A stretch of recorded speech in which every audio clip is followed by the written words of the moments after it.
is up, everybody? Welcome back to the City Light Project YouTube channel for yet another live fight companion here on the channel. One Friday Fights 29. Shout out to everyone joining us live here. I see the chat is buzzing. The first of two MMA fighters starting off this card, as they do every week. 2 to 3 MMA fights at the start of the card, and then Muay Thai. Well, let's just say 90% Muay Thai the rest of the way. Again, appreciate every single one of you joining us here this morning. For me, anyways, this morning. For us in North America, anyways, for this morning. For all you out east, it's very, very early. All right. As the second MMA fighter, as Cheyenne Urzak makes his way into the ring, we'll quickly say what's up to you folks in the live chat. What's up, JL? It's good to see you. Irish Animal, Phony Turgis. What's going on, guys?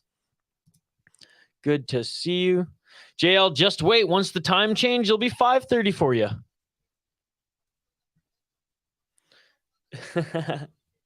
Irish, you just missed the 1 week we didn't do them.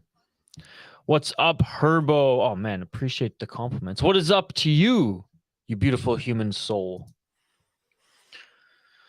The Russian looks... Well, honestly, both of them do. Well, they're both Russian. Oh, this Russian. This one in particular. This card's identical to the last week, so then there should be some good fights. JL's hyped for the weigh-in show. JL, I ain't hyped for the weigh-in show. I'm hyped for one championship.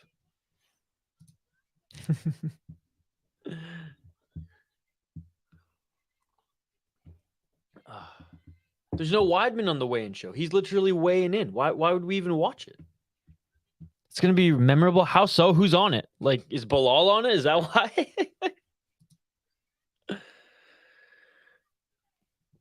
The press conference last night wasn't too bad. At least there was some heat versus nothing, although Ian Gary was interesting. Anyways, fighters are being announced in the center of the ring. If you're new to the channel, smash that like button. We do live play-by-play commentary, reaction, and interaction. Andre Chelbaev, 4-1 as a pro. He is on a 4-fight win streak. He lost his first ever fight in MMA. Won his last one Friday Fights 18, I believe it was, MMA fight, where, if I'm not mistaken, he got a submission. Oh no, so it was a unanimous decision, that one. My apologies. 5-2.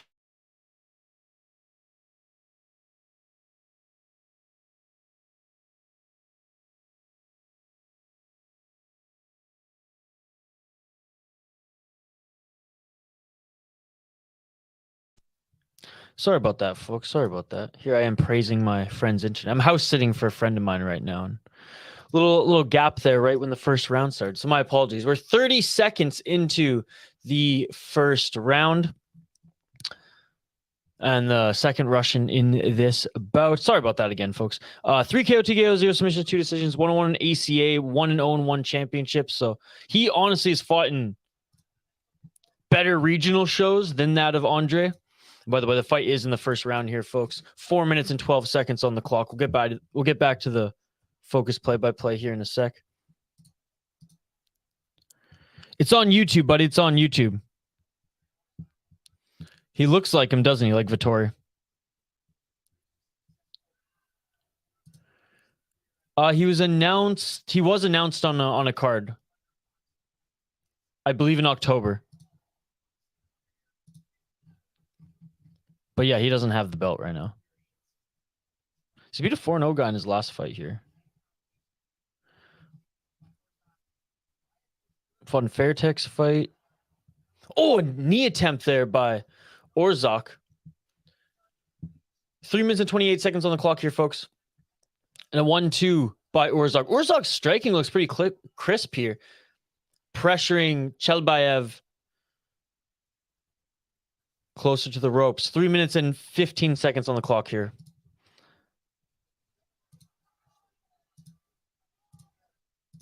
Three minutes. Again, appreciate you guys joining.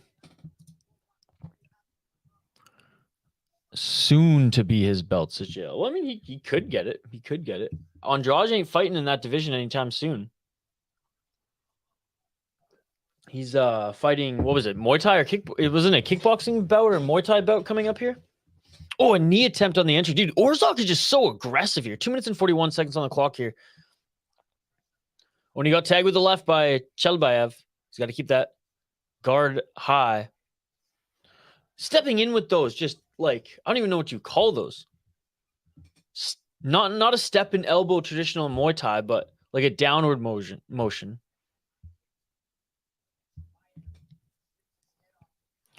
Dun, dun, dun, dun, dun, dun.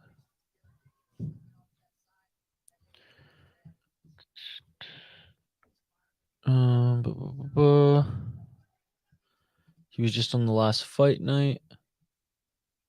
2 minutes on the clock. Was he on the last fight night? Was it the one on 2 weeks ago Lineker was on? I don't think he was. 1 minute 52 seconds. Yeah, that is a good card. The Muay Thai fans are pissed though because they think it ruins the vibe at the featured fighter or co-main event slot. But hey, I have no issue with it. 1 minute 34 seconds. Great combos here. Orzak try to go with the axe kick now. Hey, the guys are mixing it up with the striking. 1 minute 28 seconds. This has not even gone to the ground yet.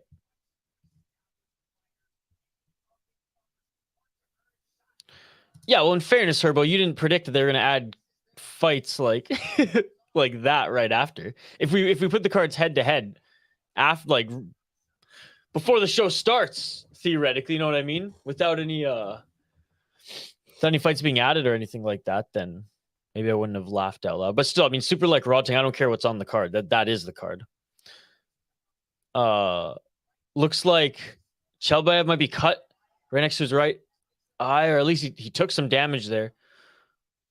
Orzak, I mean, he's taking a shot here to give one, but he's landing more for sure, and he's landing more significant and more deadly blows, to be perfectly honest. 35 seconds left on the clock here. And this has been Orzak pressuring this entire round, guys. No, Irish, I am just watching the stream, but that sounds fun, buddy. You in Rampage, sir? Are you on Rampage's server? Mongolia, I imagine. I think you asked me this last time. Well then, I knew that's why you were excited. Hard shots here. Right hand, knee.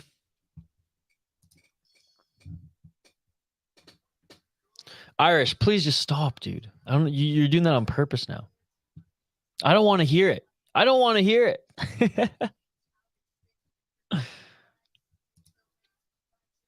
It was in the last one, about 8, I think.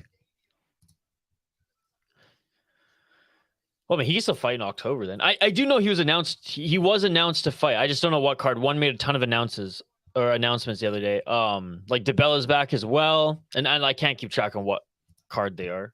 Because they don't use numbered cards. It's like one fight night, and then there's like another number there. I'm like, I don't know which one that is in like a few weeks. Especially because like there's not really a cadence yet for the fight nights. Sometimes there's 2 months. Sometimes there's 1. Sometimes there's 3. I am excited for them to go to bring back numbered events in addition to the Friday fights and the fight nights. All right, round 2, guys. He had a late KS, or he had a late ass TKO. I remember the fight. I just again, man. Jay Herbo, you really only joined us for the one and MMA and UFC streams, right? Like I'm doing like shit, man. I'm doing like 6 of them this week now, so I just can't keep track sometimes of when each card was, when each fighter was featured on the card. Nice spinning heel kick there by Orzak. It was blocked by Chelbayev, and Chelbayev did land a right hand, so that's why I forget. It's going to be a good one, dude. I love watching Super Bond fight. We just need some adversity. This is another GSP Sarah moment. And what are you talking about? 4 minutes and 15 seconds. Out of jail's already just like, sorry, jail's coming in hot with the same tricks up his sleeve. Trying to get us all fired up. They just put Cade on the same card. And then if Cade and Mikey One book that is a super grappling build. They could do it open weight. I just don't know if like that's smart for one to put them up against each other just yet, especially when they're not even in the division.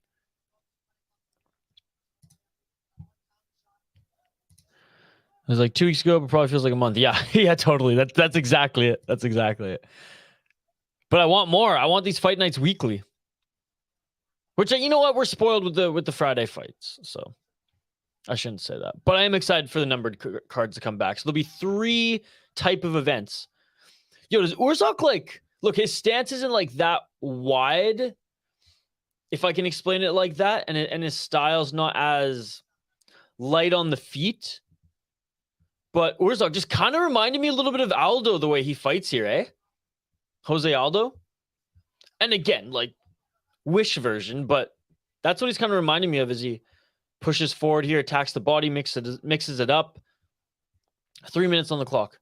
Oh, again, a step in. I don't know, the broadcast called it a top elbow, and you step in with the 12-6, essentially. Trying to set up an uppercut there. And again, guys, I'm not like comparing Urzak in the sense of saying, oh, he's as good as Aldo. He's like Aldo here. No, it's just that's who he's kind of reminding me of the way he's fighting right now. When is the next MMA title fight in one? Which one? Which one?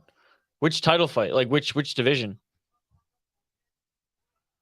Far from the best card, in my opinion, JL. Far from the best card. That was a good one. Don't get me wrong. Rod Tang was on that card.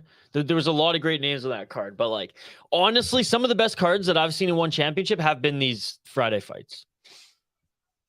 And again, you can say, well, that's Muay Thai, it's not MMA. But like, if we're going to talk about one cards, they're all kind of mixed. And I prefer the Muay Thai heavy ones. Like 1,000%.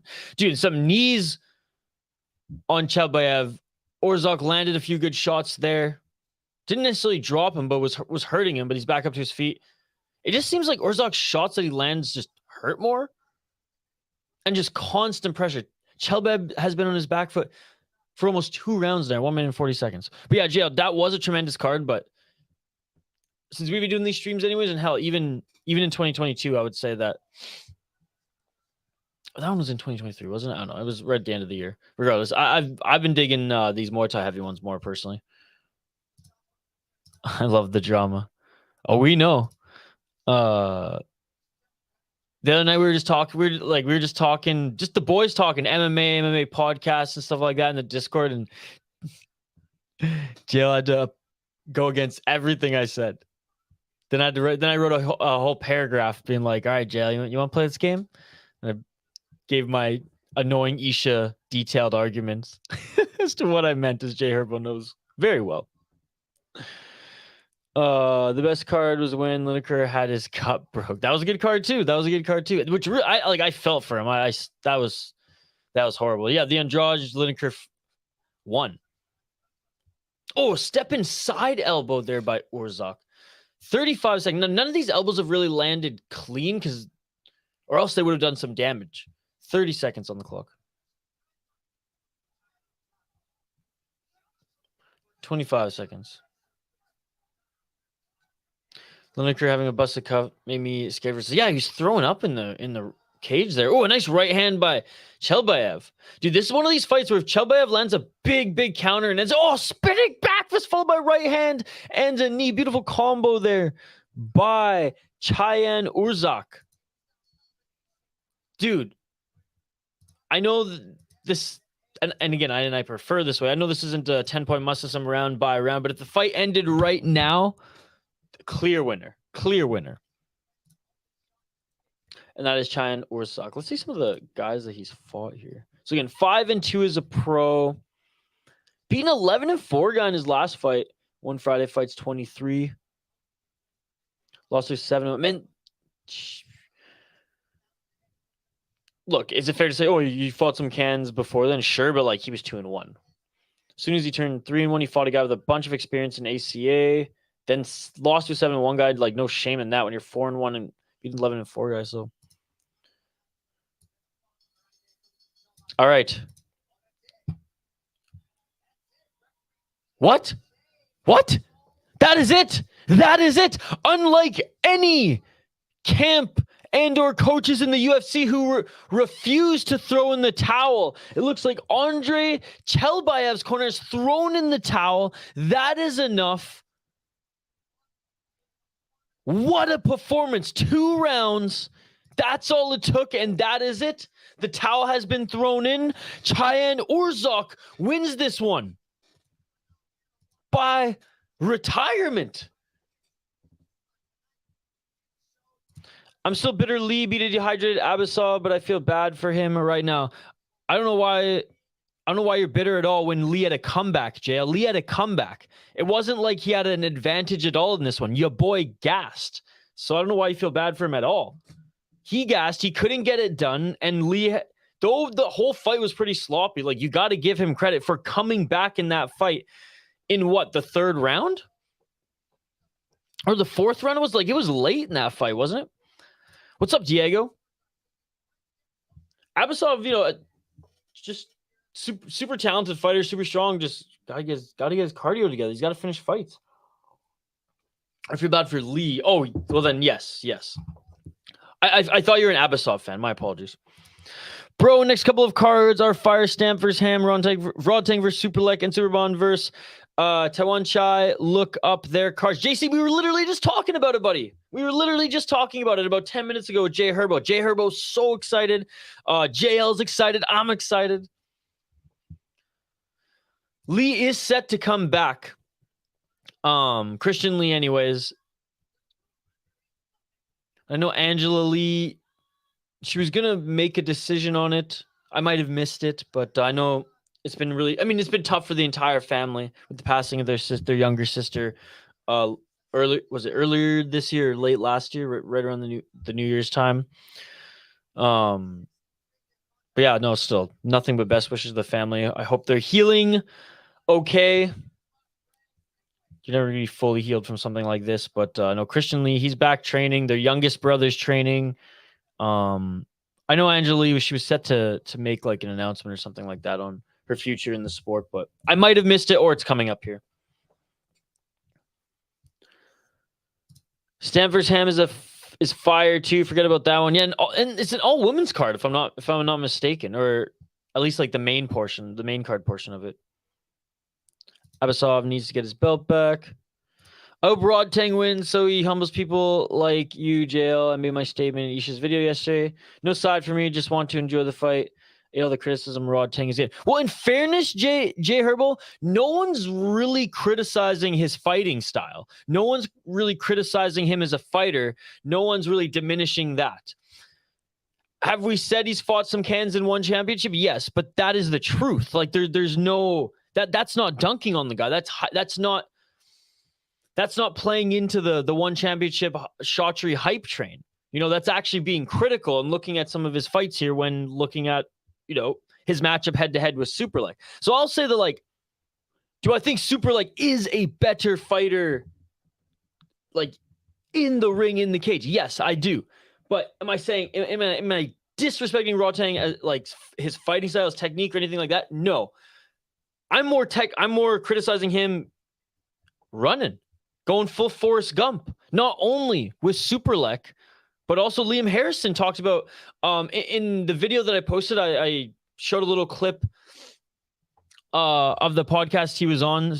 Shout out South China Morning Post. They do a great job of covering one championship and Asian mixed martial arts.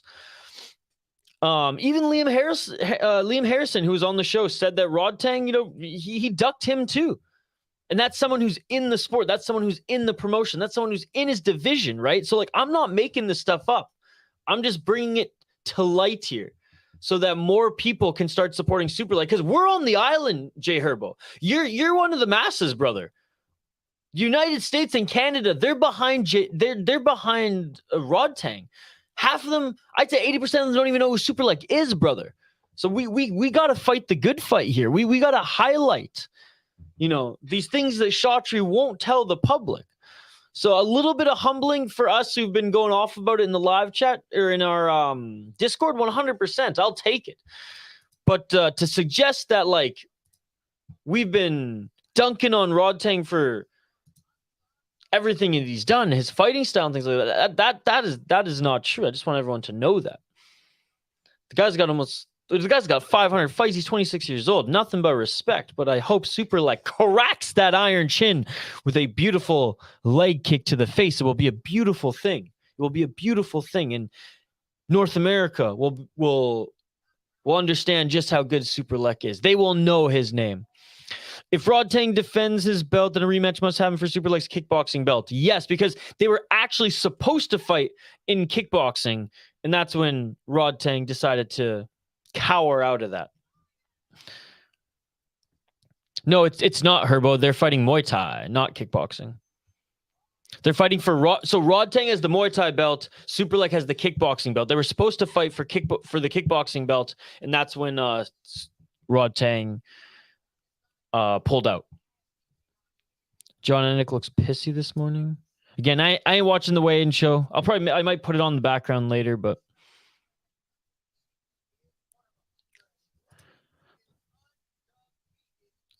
isn't Rodtang defending his? Yeah, he's defending his Muay Thai belt. I highly doubt he's styling the actual, maybe DC and Sanko if they're there, but, the actual host of the show. But hey, look, enjoy Bilal. JL honestly could care less, buddy. Could care less about the UFC weigh-in show. Could care less about Bilal on the show. And honestly, with all the great MMA this weekend, I could really care less about the UFC card this weekend as well. It's a very thin pay-per-view. There's better card. Like the Glory card is better. This card is better. I hope you enjoy it, brother. I hope you enjoy it. But just know I ain't watching at the same time. So you might have to give me updates on if fighters miss weight. I don't want updates on how many, hot dogs or ice cream, coffees, Modelo's. I guess Bilal doesn't drink. Bilal puts down. That's for you to enjoy, brother. That's for you to enjoy in silence. Who in the last fight? Oh, dude, it was Cheyenne Orzak, and he made his opponent Andrei Chelbayev retire on the stool. So whether it was him who retired, I didn't see a towel get thrown. I said live that they threw in the towel, but he won via retirement. No, Jay Herbo, I know 100% it's Muay Thai. It's not kickboxing, guys. It's 100% Muay Thai. Gary or Neil? I mean, I think Gary's going to win, but I am rooting for Neil 100% now. I'm just being honest, dude. I'm just being honest. You're not holding back either. What are you talking about? Your first few comments here in the live chat. What were they as I scroll up here? I don't even think I put it on screen because I was like, I even made the comment. That's when you're like, I like the drama. Yeah, reload. And again, everyone I know Eastern Canada had a bunch of fires earlier this summer. Now Kelowna is burning and they had to evacuate. Guys, British Columbia loses like thousands upon thousands of hectares every single summer of the beautiful forest there. It's so sad. I know there's fires on Vancouver Island. There's fires in Washington. There's some really bad fires in northern British Columbia right now. So love, prayers, best thoughts with the families up there. I hope that everyone is evacuated okay, and I hope that your home is still there to go back to after this. And also a big shout out. I remember last year when British Columbia was facing a lot of fires, Dana White and even the UFC on a UFC Fight Night card out of nowhere, like not in Canada or anything, gave a shout out and actually donated to a relief fund for British Columbia. So it was just cool to see, in the light of us doing an MMA stream here. It was I just wanted to highlight that. Yeah, it's Muay Thai, J Herbo. I hope Gary wins. Sad this really fast. Yupa J. I hope I can witness the day an athlete in one be a 4-sport champion. That would be amazing. At least one is giving them the opportunity to do so. Yeah, it's crazy. Even way up north in the territories, dude. I mean, that's Canada in the summers, though, eh? All right, round one.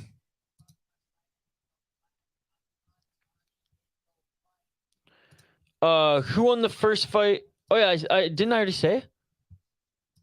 Didn't I just say? Dude, yeah, it was Cheyenne Urzak, and he won via retirement. Andrei Chelbayev retired on the stool before the third round. I picked white shirts. Yeah, guys, give me your predictions for this one. Sorry I didn't have a chance to go through them. We'll do it in a sec here. We are in the first round of this second MMA fight. We have Thani in the red corner, Kasiev in the blue, and Kasiev pushing forward here, landed a few hooks, pressuring Thani into the ropes. Thani going for the takedown here, and instead he just falls to the ground in full guard as Kasiev. This could be quick as Kasiev is quickly going for the rear naked choke as he tried to get a right hook in. Didn't. And now back up to their feet. Agliantani, the alligator from Malaysia, 11-7 in his pro MMA career. He is 2-3 in his last 5 fights. He's trying to go for a takedown right now, but not having success here against the Russian. I mean, dude, you're going up against a guy with an Ayev in his name, and you're trying to employ the takedown game here. You got to do better than that. And falling to his back again, Thani, as he just wants to take Kasiev to the ground. Doesn't even want it to be pretty. 2 KO, TKO, 6 submissions, 3 decisions. Oh, I didn't realize he's been one championship for so long. Since 2015, he's 11-7 in the promotion. He's a one championship guy. Got a good win via rear naked choke against a 7-0 guy in his last fight, coming off a 3-fight losing streak. I imagine he's still the underdog going up against a 6-0, 26-year-old Russian, whose nickname is Trucker, dude. His nickname is, he's got like a Canadian-ass nickname. 1-0 in one championship. 1-0 in ACA. 3 minutes on the clock here. And it's crushed cans for the most part, but beat a 4-0 guy, 6-1.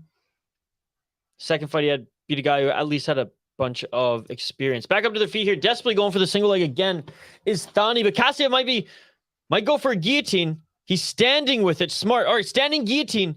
Standing guillotine.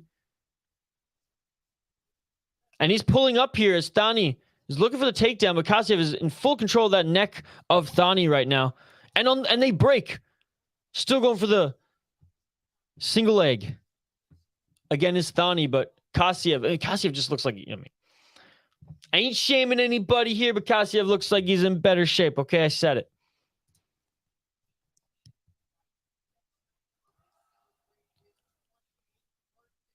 Man, so many flags. I've never seen that. Yeah, it doesn't have any stars, has less stripes.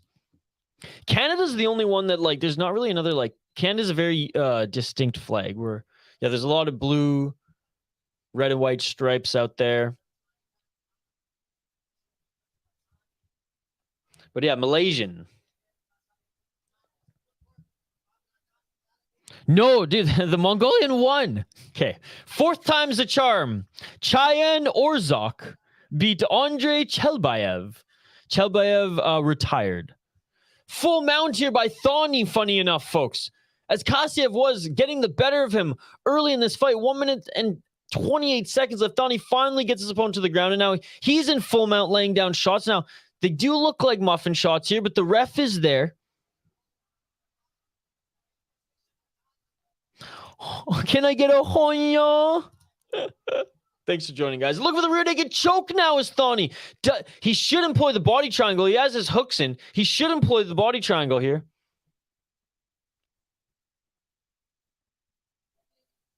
He's got to step up his paper route before he can afford a membership.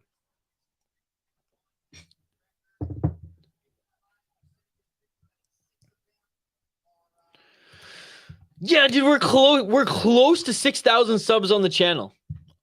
Oh, with all the promotions this week, I have faith you might get to like 5.9. Dude, 5.9 would be awesome if we get to 5,900 subscribers over the weekend. I mean, we got a big glory card tomorrow. That's going to be the big one. Guys, we're not doing KSW tomorrow. We haven't done glory kickboxing in a while, so we're going to do that. 21 seconds on the clock here, and Thani still with the back of Kasiev. Now back mount here, 15 seconds. Back mount here. I doubt he's going to get the finish. But what a round. Back and forth. And finally, Thani gets what he was shooting for. Those, time after time after time. And that is it for the first round here, folks. Again, if you're new to the channel, we do live play-by-play commentary, reaction, and interaction with all you amazing folks in the live chat. So smash that like button, subscribe to the channel. We have more MMA tonight, folks. We have more MMA tonight. Let's look at our schedule here together.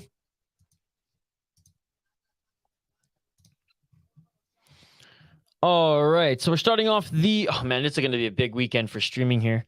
Big weekend for streaming here. We got one Friday Fights 29 that we are doing right now, ladies and gentlemen. We got the PFL 8 starting at 6:30 p.m. Eastern. We got LFA right after that. Main card starts at 10 p.m. Eastern, so right after we're done PFL, we'll hop over to LFA. Tomorrow, we're starting off the day with Glory Kickboxing, Glory 87, starting at 1 p.m. Eastern. Prelims are free on YouTube.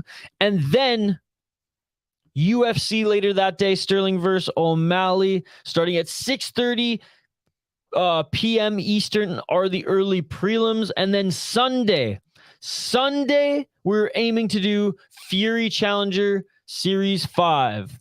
So a ton of MMA this weekend, folks. Round 2 has begun. We're about 30 seconds in. And I can't believe I'm going to say this. I cannot believe this is happening before our eyes, folks. But Thani got the takedown, and Thani is back in the full mount 50 seconds into this second round. Dude, I know, and I'm so sad. The Tanner Boser effect. The Tanner Boser effect. Like, what is this? I was quoting him. I was using his name to call it that effect because he looked like on a 3-fight losing streak, ripped the promotion sponsorships, came out and dismantled his opponent you'd think would earn himself another shot in the UFC, but no, the UFC cuts him and his opponent, if I'm not mistaken. So I feel bad for Tanner Boser. He actually looked really good in his last fight. Looked like he fought and showed the UFC that he's still that caliber fighter, but when you diss all their sponsors, they're going to look for any excuse to cut you. Still in the full mount here is Thani, 3 minutes and 34 seconds on the clock. Yeah, PFL is going to be crazy. And I love that. As usual, just kind of looks like a crappy card, but it might deliver. I hate the PFL, as you guys all know, but we're junkies here, so we're going to follow it otherwise. Ground and pound here by Thani as he's forcing Kasiev to turn to his stomach so he can maybe set up that back mount and reverse choke there. Not even reverse, but go for the rear naked choke as he's in the top position. Now laying down right elbows as Thani has pressured Kasiev to the corner of the ring. Oh, yeah. Pacheco minus 950. I mean, I would like the woman she's fighting, she's beaten twice, I think, already, or is beaten before.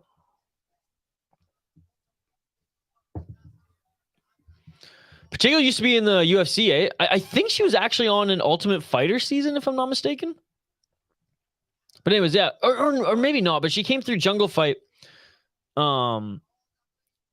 Yeah, it was Jungle Fighter Shooto Brazil, one of those two regionals anyways. And yeah, she actually had a chance in the UFC when she was younger. Yeah, PFL, we usually get good viewers, so we'll probably have a good crowd here tonight. And then Glory, like, dude, we've had up to like 500 people in the live chat for Glory events. All right, left hands here by Thani. This might end. 2 minutes on the clock. We might have 2 MMA fights ending with finishes, which is what you want to see. Or what the Thai folks anyways want to see. Now look for the rear naked choke. He's going to get it. This is under. He's going to get it. 1 minute, 51 seconds. He's going for the choke. He's going for the choke. And it is all over. It is all over. What a great comeback of sources. What a great comeback of sorts, I should say. As Thani was getting ragdolled and beat in pretty much the first 4 minutes of that first round. He comes back in the second round, instantly gets the mount by the Malaysian. He's got a win streak going again as he is now 12-7. 12-7 in his mixed martial arts career. 2 rear naked chokes in a row as well against decent competition, folks. I believe he's just spoiled 2 guys' win streaks. And it's his birthday today? So yeah, he spoiled 2 guys' perfect records. Served this cat his first loss, as well as now trucker Magomed Murad. He's got two names in one. Magomed Murad against Aglian Tani, and Tani ends up beating Magomed Murad Kasiev. He's got three names in two, ladies and gentlemen. Solid performance there by Thani. On his birthday, we got two finishes in MMA. And now we move. We got a kickboxing, Muay Thai, two Muay Thai fights, kickboxing. So there's one kickboxing bout on this card and all Muay Thai. Let's go, baby. Let's go. Oh, and Aminipour's on this card too? Hell yeah. Let's go, baby. All right, so he's going up against Pongsiri. I guess that is on the poster there. Yeah, Pongsiri, he's been on quite a few of these fight nights. I think this is his third or fourth, if I'm not mistaken. Yes, he's on two. Yes, this is his fourth. 3 wins in a row, too. That's awesome. I love Pongsiri. All right, first Muay Thai fight on the card here. We're going to have 2 in a row before kickboxing, folks. What a great card here today. 2 finishes. Like, you can't ask for anything more. Slash, you know it's going to be a good day when on the one Friday fights, the 2 MMA fights on the card, because they're usually low-level guys, like compared to the numbered cards for one championship and or the fight nights. You know it's going to be a good day. You know it's going to be a good day, folks. When there's 2 finishes in the MMA fights to start off the Friday fights cards. Now, Muay Thai to start here. We have the first women fighting on the card. I think the only women fighting on the card too, if I'm not mistaken. I'm just going to update the ticker on the bottom of the screen and we'll highlight the fighters a little bit. But again, when it comes to the Muay Thai and kickboxing, Shout Tapology, they do the best they can for adding, recent fights and things like that. But there's just not a kickboxing and Muay Thai database. Like, if the fighters are big enough, if they're famous enough, like, there will be a Wikipedia page on it. Can't imagine there's a Wikipedia page on either of these 2 women. So we'll await until they are announced in the center of the ring to highlight their records as a whole, but we'll dive into what Tapology has on them here in a moment. All right, back to the comments we go. Dun, dun, dun, dun, dun. Pedro. Oh, shit. I missed a lot of comments here. Pedro made weight, man. I'm rooting for him to silence Chito. Pedro still got some dog in him, but I think this is like, if Chito loses, then like Chito's he's got to take some time to really evolve, I guess. Pedro should be Moreno weight class. I don't think so. Chito's just tall, dude. Chito's just tall. That's like saying Cruz should be in a lower weight class because he's a similar size to Pedro, if I'm not mistaken. Hell nah. Not after that performance. Now we need Dennis to make weight. I wouldn't put it this way. I wouldn't care as much. I'll admit that much. I wouldn't care as much. Like, it hurt a little bit to see that. But no, I think the UFC, for the most part, sets the precedent that, like, look, if you're in your, now or never, do or die fight, and you put a performance on like that, like, he near finished that guy. If that guy didn't have a Giga Chad face like Drew Dober, I mean, like, he probably would have gotten finished. Then, like, usually you can earn your spot back. But again, not surprised given everything that was going on behind the scenes. I mean, betting odds don't and shouldn't ever sway a UFC decision to cut a fighter or not. Jay Herba, wholeheartedly disagree with that being a point that the UFC would even look at. Boom, rear naked choke indeed.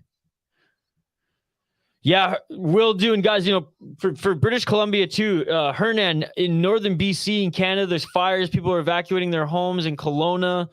Hurricane in California. I mean, Jesus, August is crazy, man. There's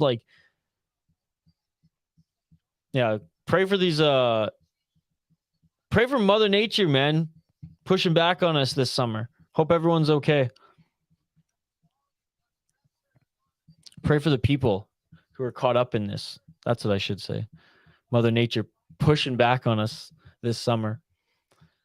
It seems like when it rains, it pours, man, because fires getting really bad in Western Canada now versus Eastern Canada earlier in the summer. Again, hope everybody is able to go back home, and hope everyone's safe right now. Yeah, Herbo, you're all over the place this morning. He wasn't Russian. Dennis made weight. RoboCop is in for a rude awakening. I mean, again, if RoboCop keeps it on the feet, I think so. If RoboCop grapples, JL, you know how that story is going to end. Dennis got no grappling, dude. Hard to add that to your arsenal at the UFC level, too. Clearly. Like, again, I'm more gutted than JL. JL's still living in a little bit of fantasy land, thinking that Dennis Tilulan is some star. Like, he was an M1. I was hoping he'd come over and translate, and it just has looked so bad for him in the UFC.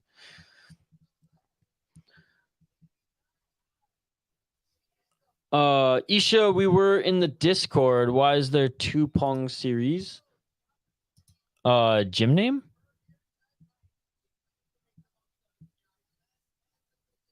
There's 2 Pongsiri on the card?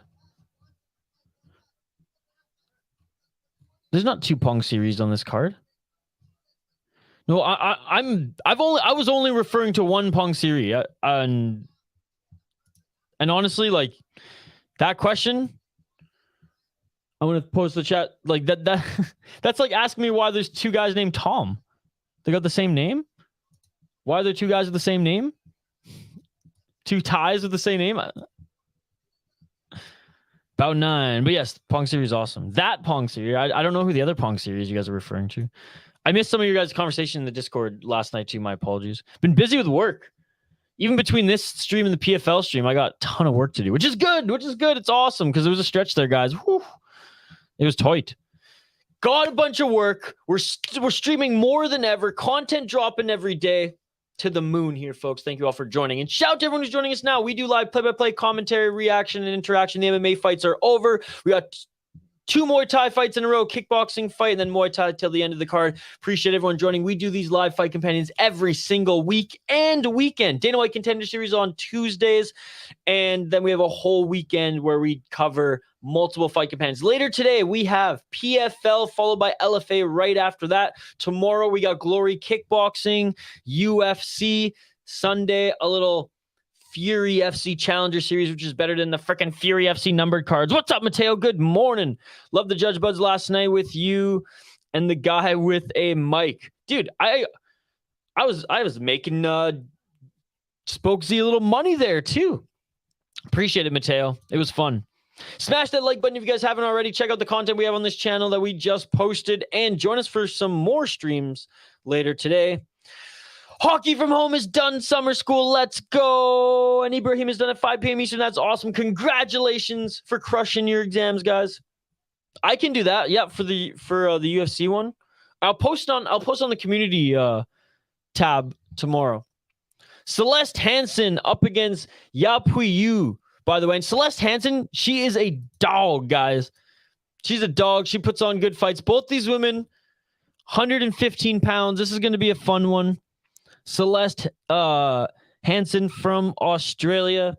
Yau Pui from Hong Kong. Again, both fighters so fun to watch. On a 2-fight win streak for Hansen. Split decision and round 3 TKO. And already they're going for it. Here's Yau Pui setting the pressure early, landing body shots.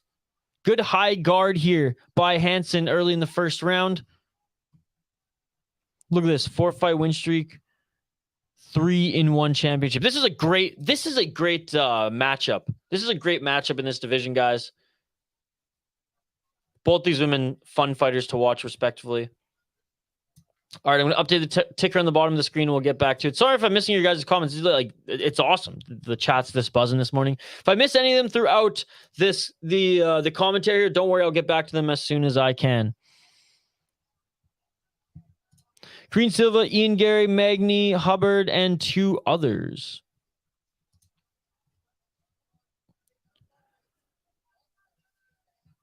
I'm going to take the Aussie training out of Fairtex. Yeah, she's good. They're both good, though, man. Her last fight, that was a split decision, was an absolute war. The one before, like I said, 3rd round KO, TKO. And Yau Pui, solid fighter. Great at mixing it up with the combos there. As you see here, the 1-2s and the kicks to the body. She's a little bit lankier as well. Clinching right now is Hansen, 1 minute and 36 seconds on the clock.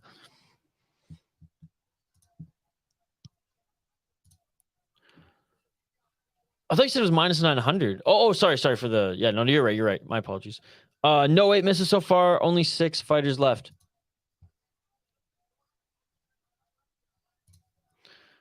Yeah, she's a beast. She could probably beat some of the 145 even men in PFL. Again, shout out to the exclusive members here. Jay Herbo, Benjamin. Appreciate you guys. Nice short left elbows there by Pui in the corner. But again, Hansen, she can take it, man. In that last fight, split decision victory, like both of the women's face were bruised and battered there. Cut open. Like I said, she's a dog. They're both very talented. They're both able to take this into the trenches deep. 35 seconds left in this first round. And first round where I'm going to give to you is constant pressure and laying the better strikes in the clinch, at range, and in the pocket. Oh, and a nice left hand by you.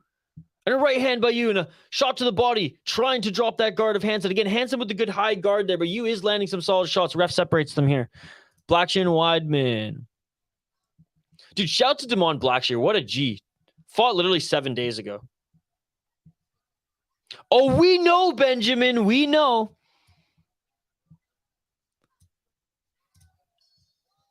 I mean, I will take without even citing the source, I will take it at face value, my man.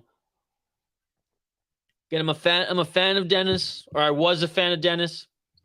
And that's the end of the first round, guys. So I'm gonna hope that he worked on his wrestling, but at this point, JL, like he ain't in his early 20s, right?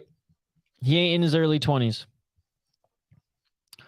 Pongsiri, I'm about 6 and about 9. Stockton Pigwatch, what is up? It's great to see you. Thank you so much for joining. See you tonight, Hoggy from home.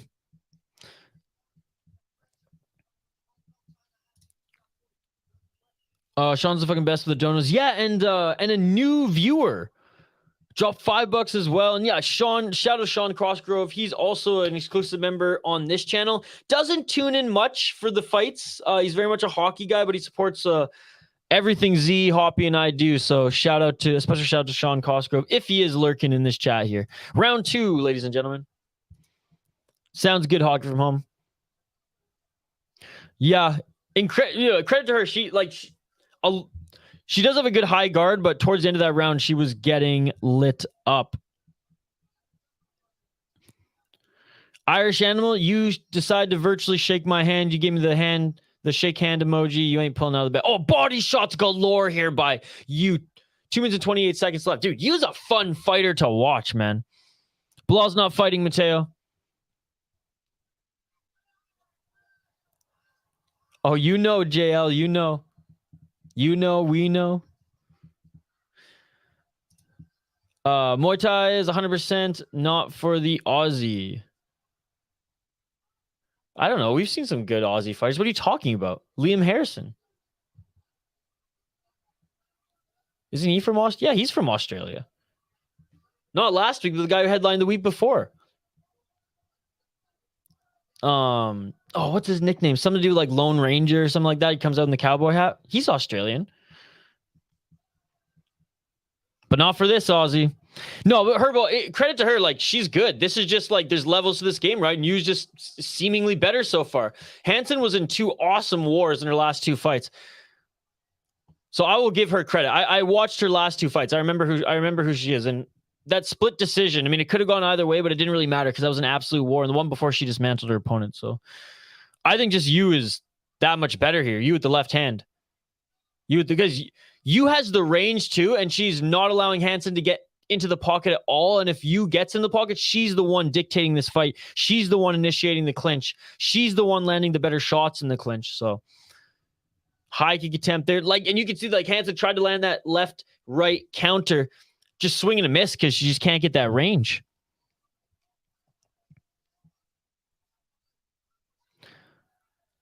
Dude, Stockton's awesome. Getting their nephew on the podcast. We weren't able to touch base this week. I got to send another email today, by the way. But we're gonna hopefully link up next week for an interview. And DeBella's gonna come on the show again, or gonna come on the show now that he's back in one championship or has everything settled with Shotri. 22 seconds left. What a brawl here, guys. I love it. I mean, it's mostly Hansen taking shots at this point, but she's still in this here. Step in left elbow. A little cheap move there by Hansen, but I guess not illegal. Kind of face washes Yau to get that step in elbow employed. Now Hansen initiates the clinch. Ref separates them. So ref's got to be quicker with the clinches here. And that's it for the second round. Another second round for Yau. What a great performance. But again, Celest Hansen, she is she won't get knocked out. She'll keep pushing forward. She'll keep brawling even if she's taking shots. Man, great performance by Yau Pui, though. Unbelievable. Z got $8. Could go get a case. Yeah. Oh, jeez. Don't care, you still miss. Oh, Irish, doesn't, where you're from, isn't that like prime rehydration drink? Logan Paul's drink, doesn't that cost more than $12 out there? More than $5 even. And here we go. Celest Hansen to start this third round, just coming out swinging here as she knows she's down 2 rounds. She needs a finish. If you trains her stamina and strength, she will be trouble entertaining. But dude, her stamina is good right now. But and I mean, she's got some muscles. But no, you're right for sure. She gets a little bit stronger, finishes a little bit more of her fights here. But her stamina is good because she's been fighting at a tremendous pace, JC. And it doesn't look like she's anywhere near close to gassing right now with 2 minutes and 16 seconds on the clock here in this third round. Yau by domination for sure. Swear I haven't seen the Aussie throw like 10 strikes. I think she threw 10 already in this third round. Again, I ain't hating on Celeste here. I'm just praising Yau. Celeste can show that there's levels to this division. And this was a great matchup by the matchmakers here. They're both on win streaks, both putting on wars against their respected opponents leading up to this one. But Yau is just showing that that she's quite simply the better fighter. As Celeste has no answer for her shots at range, her shots in the pocket, her clinch. The energy drinker, it's an energy drinker? I've never had it. An electrolyte drink? I haven't had it.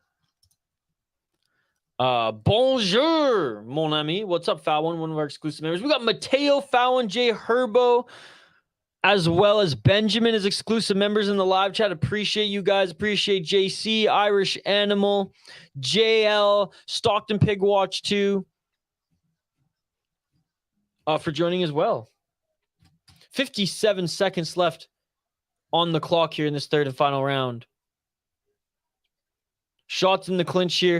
And I mean, it's an active clinch, but I would like the ref to be on it a little bit more. All right, now you slowing down 42 seconds here. And Hansen shouldn't be clinching. And Hansen, she's cut. Some of those elbows by Yau have landed. Hansen, she's cut on her right cheekbone there. She's still smiling. She's not landing anything. He was absolutely dismantling her in this third round, but she's still smiling. You by pure domination indeed, Herbo. Oh my goodness. And like, you can see Yu's now like pretty much running out of gas here, but she's still just throwing. She's just still throwing. They're separated center of the ring. Final 10 seconds. Left hand by Yu. Celeste clinches. Knees to the body. Neither of them do much. Ref separating them. Good job, ref. Good job. He recognized that those knees were muffins. Separates them, and that is it, ladies and gentlemen. Absolute domination by Yau Pui. Absolute domination by Yau Pui. And Yau Pui, great display of respect here, puts up the arms of Celeste. I mean, she knew, I just beat you up, girl. I just beat you up. Let me give you a little bit of respect here. Let me give you a little bit of a victory lap, a moral victory lap, because you ain't winning this one, girl. You ain't winning this one. You know that Frenchie shit, keep that in Quebec. Fallon is from Eastern Canada, if you did not know, Mateo. Also just talking and was about to talk. Or Aljo is just talking when Bilal was about to talk. The stream for Aljo glitches out. So Bilal just wants to steal the show. He's are you saying Bilal is so self-centered on that show that he has to cut the broadcast for the other fighters just to get more attention? Is that what you're saying, JL? Or am I getting it twisted here? If you can guess my name, I'll donate. Shoot, didn't you put your name in the live chat at one point? We're waiting the official decision, but like, look, Celeste, I'm sorry, put your hand down. You didn't win this one. I'm gonna say Liam. Oh yeah, Celeste, I'm sorry, you can't look disappointed there. Yau Pui with an amazing performance. That match alone is better than half of the MMA I watched in all organizations. That was a great fight, guys. That was a great fight.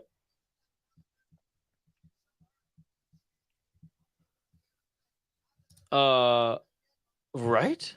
Seamus? What's up, JD? Seamus, Liam. What are some other, like, predominant Irish names? Don't even accuse Bilal of being self-centered. Well, now, but he's cutting the cord on other people's interviews now? What's going on here? Bilal cutting off Aljo when this is, Aljo's card. This ain't Bilal's card. Bilal's not on this card. And you're saying Bilal is getting all the attention over the interview or over the interviewees? What's going on here? It's getting me riled up too. Bilal should not be taken away from the athletes. Oh, dude, that American Jiu-Jitsu gal is fighting on the... Oh, yeah, Kelly. Atomweight Submission Grappling World Championship. Kelly's fighting on that card too, the all-women's card. She's so good, man. Peter Big O'Toole. One needs to find heavier women fighters. Because 2 divisions ain't enough. Honestly, JC, I'm good with the lighter fighters. And I know, like, we want to see some knockouts by the women. I get it. But, like, put it this way. And again, it might be a little bit different in kickboxing and Muay Thai, but in boxing, in MMA, the 145 women, the bigger, like, the 155ers, especially in the PFL, they ain't the funnest fights, okay? They ain't the funnest fights. So I'm okay with the 2 divisions right now. I think the lighter weight divisions for the women are a lot funner anyways. More fun. Bilal's a fantastic company guy. I don't know if that's a good thing or bad thing, though, because DC is also a fantastic company guy, and a lot of people rip on him for that. Same with Bisping. I know you don't, but... So I don't know if that's a compliment or not, guys. Let me know in the live chat. Is it Liam? Did I get it right? I corrected myself. More fun. See, now JL is just going to rip me to shreds. There are too many I names in here, man. JC likes them thick. No, Bilal was trying to talk to Aljo, and the connection for Aljo cut out. They're trying to silence him. Yes, Bilal is literally cutting the cord because he's like, I want the camera to be on me. You guys are inviting me. You guys are taking me away from training, from my gym in Chicago. Take me away from my grappling, my swimming, my weight cuts. Even though I don't even have a fight right now, but you better believe I'm cutting weight. You know, take it away from that to put Aljo on the screen. Now I'm going to be on the screen. I'm the best welterweight. I'm not the best at impressions, but I feel like that was a pretty good one. Just talking really fast, really intense, looking like your pupils are going to pop right out of your eye. Looking like you're thirsty as hell all the time. That's Bilal Muhammad.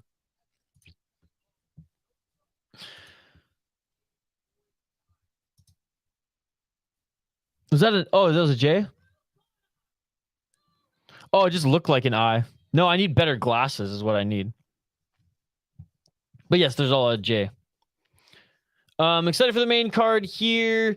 Aminipour and Seksan. Yeah, dude, Aminipour is awesome. Seksan as well. JL steaming. Oh, Seksan's awesome, dude.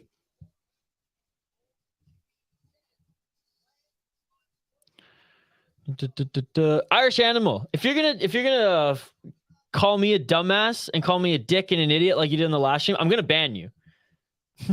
I'm just saying, because like I don't have time for you trolling here. If it turns out that you're just here to troll again, and I told you this on last stream, like you can fuck off. You told me to guess your name, and now you're like, no, dumbass, dude. I got no time for that this morning. It's too early. So if you're gonna be a dick, you can leave. Honestly, spicy this morning, but Irish Animal. I'm still not convinced. Like he's actually a fan of the channel. I'm like still like a little convinced he's a troll. Showed his true colors last stream. So, is Bilal even that good? I mean, why is he getting so much screen time? Well, apparently because he's hogging it and he's cutting the cord to the connection with the other fighters. Bilal is the second best welterweight behind Leon Edwards. Hey, as long as you put Leon as number one, then I'm all right with anybody underneath that. All right, the next fighters here, folks. We got Rambong Petrapha against Noelisson Silva. Brazilian fighting Muay Thai here. Interesting. Where's Gravedigger Jones at? I need his pulse on this one. Rambong Petrapha against Noelisson Silva. Noelisson Silva lost his last fight to Pongsiri at 1 Friday Fights 19. Before them was on a 6-fight win streak. Maybe 7. We don't know the result of this one. One of those being in one championship where he fought in 1 Friday Fights 13, where he got unanimous decision. So, unanimous decision in his last one championship win before then. It did end the fight in the 3rd and 2nd round, so does have some finishing ability. He's a dog. He can take a shot. He is Brazilian, but looking at his opponent out of Thailand. And you guys let me know your thoughts on these fighters as well going into this one. Ooh, not looking too good. Not looking too good. 1-4 in his last 5 fights in Muay Thai. Has only won once in his 3 1 championship Friday Fights appearances. Unanimous decision, 3rd round KO TKO. He did win 15 seconds with the left hook at 1 Friday Fights 20. Let's see if he can bring that magic back to this fight. Let me know your thoughts in the live chat. I'm going to go with the tie on this one. I'm breaking Gravedigger Jones' rules, but this is an MMA. If this was MMA, I'd obviously go with the Brazilian. But we're going to go with the Thai fighter on this one. We'll get back to the live chat here in a sec, guys.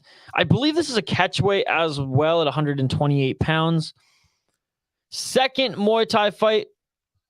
Thai fighter's looking a little yoked here, too. Second Muay Thai fight, and then we will go right to the first and only kickboxing fight on the card here.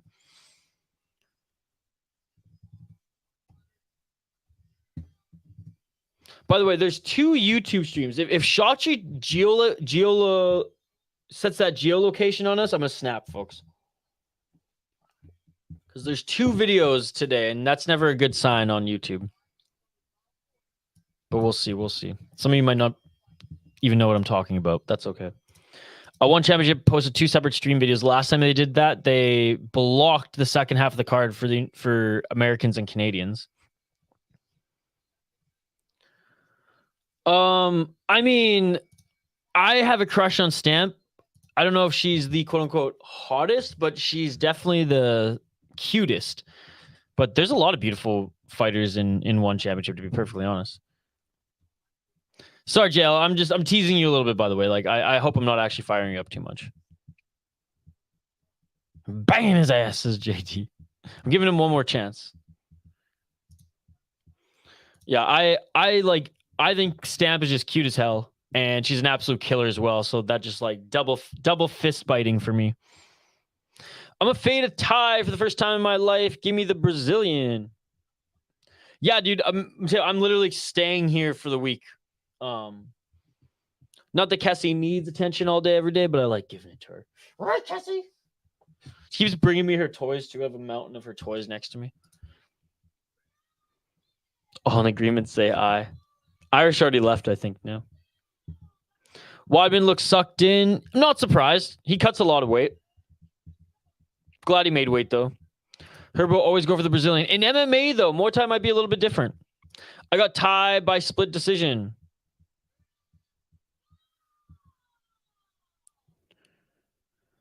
Jail said, wait, Weidman said he is the best weigh-in host. And I agree. Weidman, he gets lit up for it, and it's hilarious.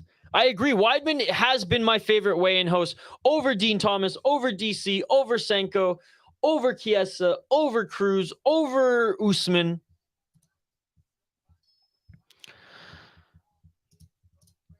Irish Animal, I don't want you to leave if you're not going to be, if you're going to be a dick, though, then obviously we don't want you. If you're going to call me an asshole for doing, or a dumbass for doing nothing, for literally answering your question and being super chill and inviting and reading all your comments, then yeah, if you're gonna call me names and be a dick to the live chat, then yeah, you can leave, dude. If you want to actually enjoy this stream with us and hang out, talk MMA, then by all means stay, buddy. But if you're gonna be a quote unquote dumbass, like what you said to me, then you can leave, dude. Isha's heart has been won by Tabitha Ritchie. Dude, she's incredible.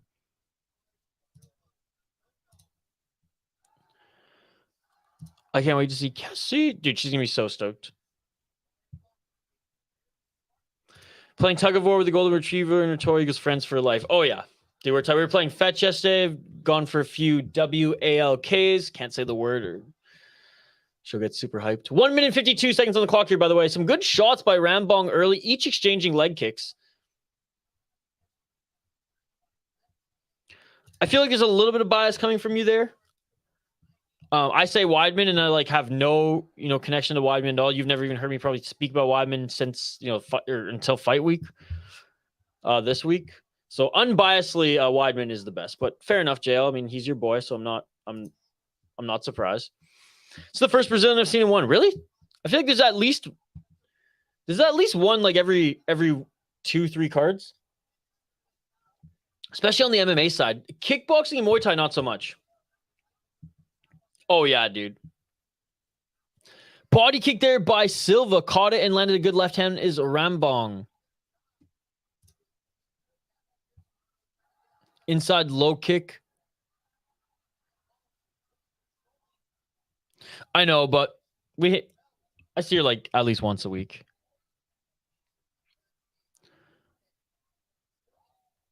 I'm not banning you, dude. I've never banned. I think I've only banned. I've only ever banned like actual spamming bots, and I think there was one person one time who was like literally saying like racist shit, and I banned their ass. I did you a favor, YouTube. But Iris, didn't mean to get fired up there, but like, yeah, dude, I just like it's early for me.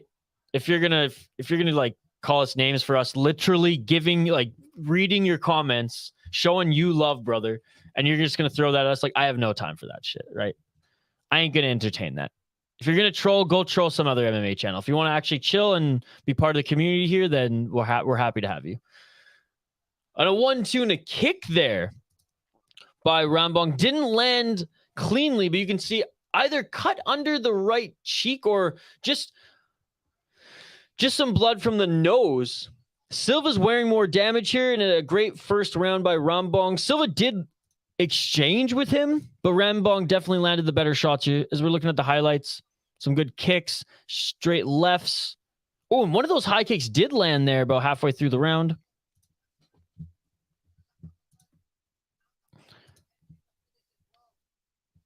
Yeah, so Irish, now we're through all that and you're still here and appreciate it.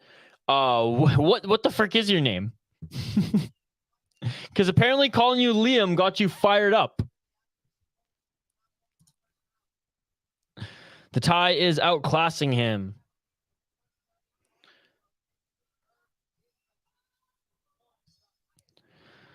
Yeah, I agree, but hey, honestly, Jell, when you take 3 years off, you come off an injury like that, so bad that ESPN makes a documentary about it, about your injury and your recovery.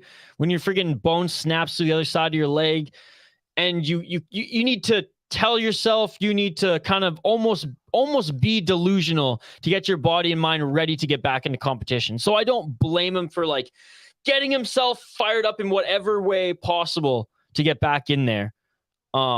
If he loses, he probably will retire.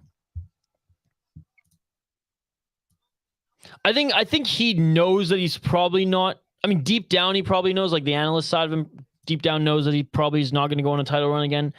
But you have to convince yourself as an athlete when you're in camp and things like that, that you are the best. Or like, why even bother, JL? And I think we've had this conversation before. Like, why even walk in the ring if you know that you're not the best? If you know that you're not going to win? And I'm saying, like, you yourself like have to convince yourself that. Oh, and a beautiful spinning back fist by Rambong.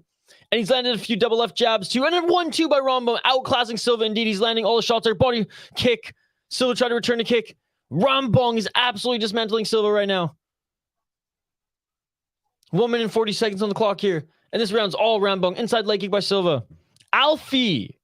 That's a good name. That's a good name, buddy.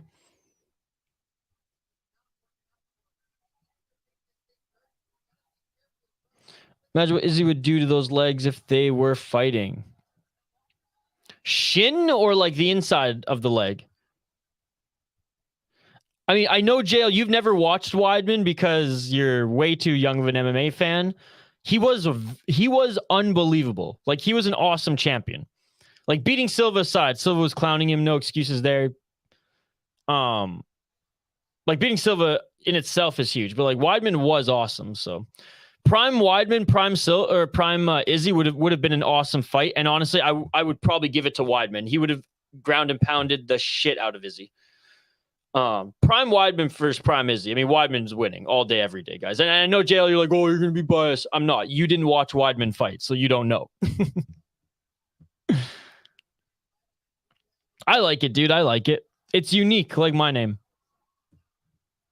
Left hand there by Rambong. 30 seconds left on the clock. It's better than Liam, Irish. It's better than Liam. Left hand again by Rambong, followed by the outside low kick. Or I should say the outside low kick set up that left hand. Rambong just landing the way bigger shots, the way more significant strikes, the ones that are actually hurting Silva here. My apologies, I forgot to put the ticker on the bottom of the screen, but I will for the third round, as it looks like we are going to have a third round here, ladies and gentlemen. And that is it. That is it for the second round. Third round coming up here, and Rambong is dominating, especially that second round. First round was, I mean, the first round obviously was going to be a feeling out process, back and forth. They each trade some leg kicks, but Rambong definitely got the better of Silva in that first round, landing some of those straight punches. That second round was all Rambong, though. Some hard kicks, some beautiful combinations, spinning back fist, dude. Those left straights landing all day, every day. This Thai is an animal. He is damn good. He is damn good. By the way, guys, if you haven't already, before PFL, and honestly, we might do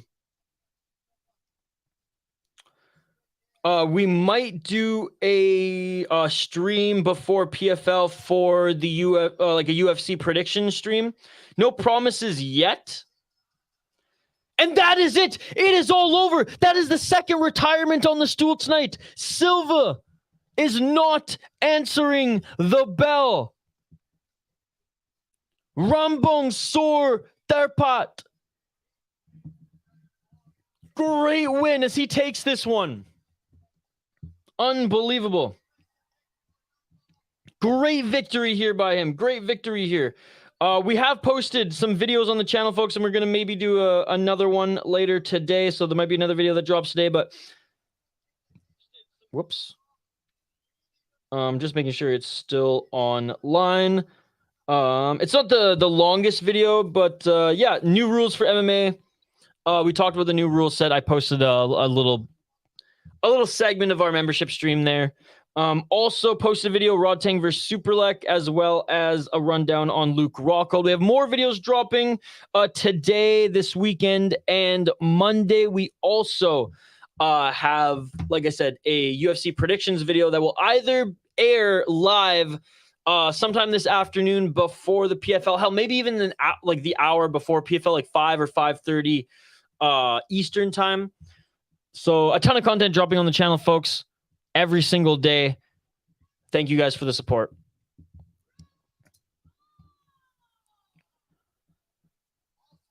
It's just me. Uriah Hall was supposed to be the next middleweight king, but was gun shy. Yeah, less about him being gun shy. It was more he was just very hit and miss. He was just very hit and miss, and I think it was more between the years than it was, you know, the lack of skill and drive in the cage. The run he put on the Ultimate Fighter will never be matched. Like, and ironically enough, he didn't win the show, and that's, you know, how good Kelvin Gastelum was in his prime. 2 retires in a fight. Yeah, one being Muay Thai and one being MMA. Probably can't stand. Yeah, his legs were just beaten up there. I'm thinking if DJ retired on MMA, he could shift into grappling in one. And honestly, he might, JC. He might.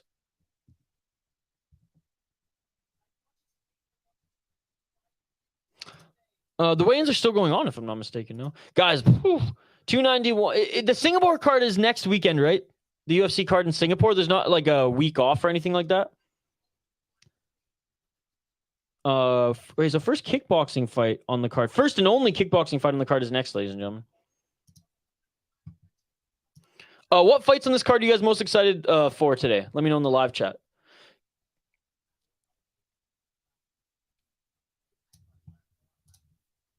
Shoot, I didn't even put a poll question up today. I should probably do that. Okay, I'm going to take a quick break here, folks, and grab another coffee. Keep the comments coming, though. Like and subscribe. Ring that bell for notifications so you never miss an upload, so you never miss a live stream. Check our community tab, folks, for the schedule this weekend. We have a ton of live streams. That is right. We have 2 more today. Bellator followed by LFA. Very excited for you guys to join us. And we have videos dropping every single day this weekend. And we have a UFC live predictions video airing later today as well. I'm going to grab some more coffee. You guys refill your snack bowl, refill your coffee, refill your drink if you're out east. Hell, if you're drinking this morning as well, refill your Bloody Marys or whatever you degenerates sip on early on your Fridays. Back on the other side. Keep the comments coming live here on the City Life Project YouTube channel.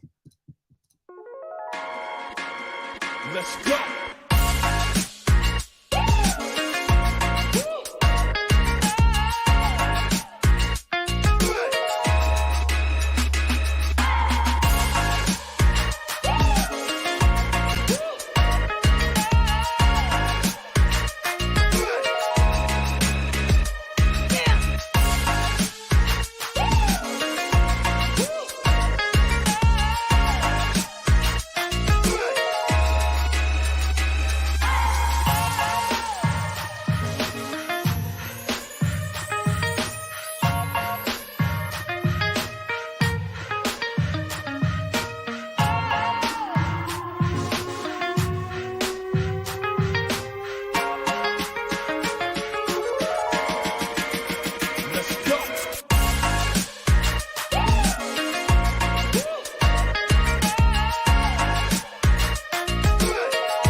And we are back live here on the City Light Project YouTube channel for yet another live fight companion. One Friday Fights 29. If you're new to this channel, we do live play-by-play commentary, reaction, and interaction with all you amazing folks in the live chat. So do not be shy. Hit up your comments in the live chat. Interact with all the good people here.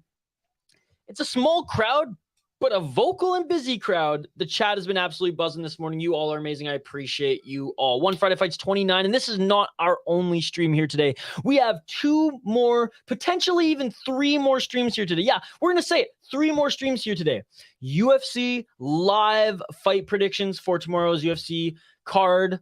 We also have, right after that, the PFL will be streaming that entire fight companion, or that entire fight card. We'll be hosting a fight companion for that entire fight card. And then right after that, LFA main card.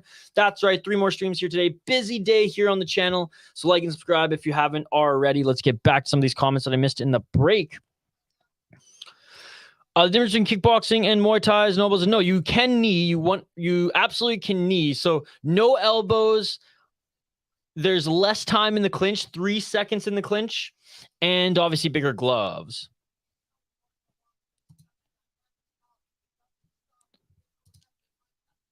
Update the ticker. Oh, shit. I didn't even see that. Thanks for letting me know. That's so funny. Half the ticker is right. I'm surprised you even noticed that. And yes, I'm deleting that one permanently because we never have to watch that atrocity that is The Ultimate Fighter again. Thanks for pointing that out, buddy. There we go. That's better. All right, 36-7 record for Wail Karroumi. Dun, dun, dun, dun, dun, dun, dun, dun. I pick Osmanov. Yeah, Karroumi from the Netherlands up against the Russian Osmanov. The Samurai. He's 8-0. Okay, I'm picking the fighter from the Netherlands. Kickboxers from that region are pretty awesome. But training out of Bangkok, I mean, that's dangerous. A Russian training out of Thailand. Oh, it looks like there's a little animosity here. Looks like the height and reach advantage will go to Karroumi. This should be a fun one, folks. All right, first round coming up here. 3 3-minute rounds. First and only kickboxing fight on this card. Let's get it on.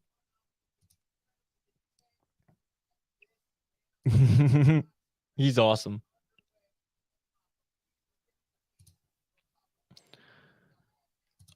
This statement is factually incorrect. Just want to let everybody know.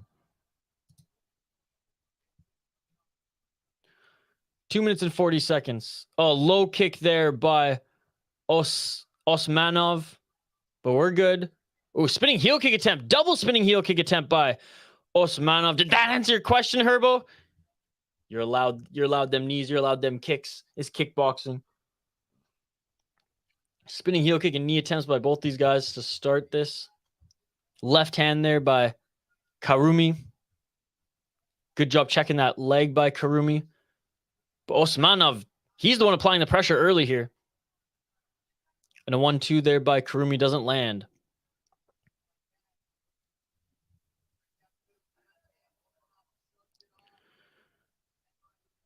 How can he be champ if he's not even fighting? Why does he let his hair down? I don't know. That's a good question. Oh, and a 1-2 there by Karroumi. Maybe he thinks if he can't see his opponent, they can't see him either. 1 minute and 38 seconds. Oh, and a few good shots there in the clinch.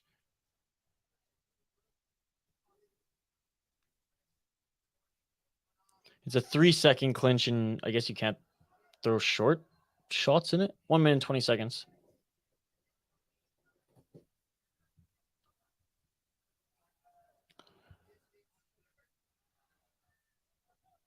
Oh, you win a belt if you dominate the games? 1 minute and 5 seconds. Well, I mean, take whatever champion title you're going to get, because you ain't getting that welterweight strap, I'll tell you that much. Not with Colby and Leon above him. 52 seconds on the clock here.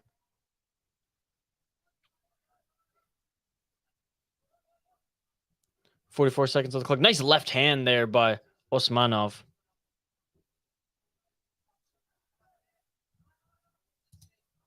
Against who? Who's he beating? He's not beating Edwards. He's not beating Colby. He might have to fight Usman for a top contender spot.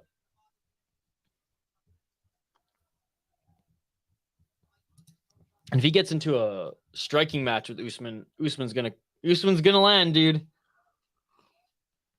Two wrestlers who learned striking going at each other, and Usman's definitely the better striker. Right hand there again by the Russian. They're just trading. Good display of respect as they touch gloves at the end of that first round. Again, unbiasedly, I'm not confident he beats any of those guys. And if he rematched Burns, I think Burns would still win. I said I picked Burns to win last time. Bilal obviously won, but not excuses. Definitely not in the circumstances that I think Bilal would even want, because it didn't help his reputation at all. That is cute, but yeah. If Leon could beat Usman twice,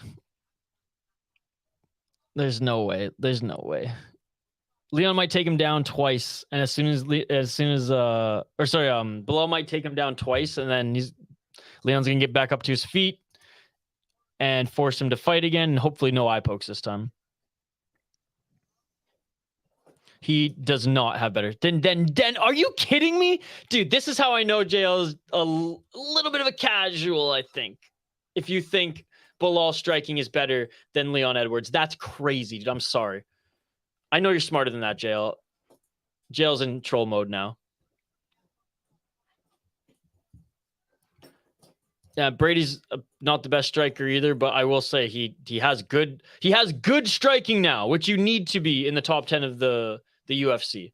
To suggest he has better striking than Leon, I'm sorry, dude. Like, that's not helping your street cred in the live chat.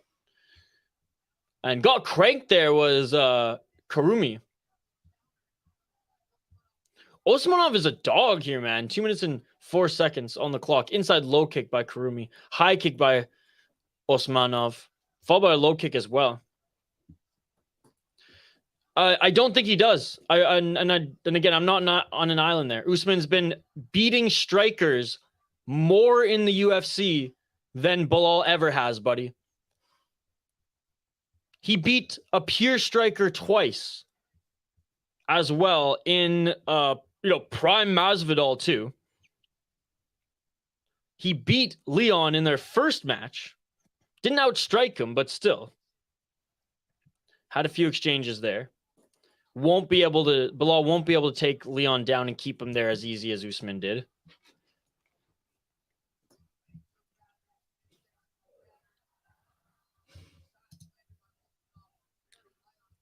One minute and 25 seconds on the clock here in this second round.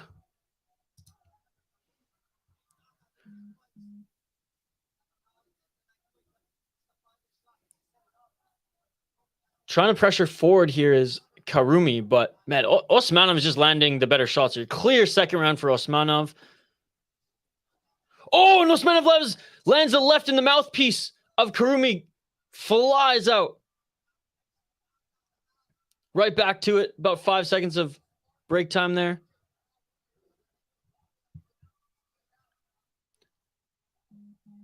Copying Brunson with the hair too? No, I would say it's way more of a Benson Henderson. He's a toothpick away from being a spitting image of him. 35 seconds on the clock. For those who didn't know, Benson Henderson used to fight with a toothpick in his mouth, which is crazy. Former UFC champ. Spinning heel kick opportunity again there by Osmanov. He's thrown that quite a bit. There he kind of trips though. 15 seconds left.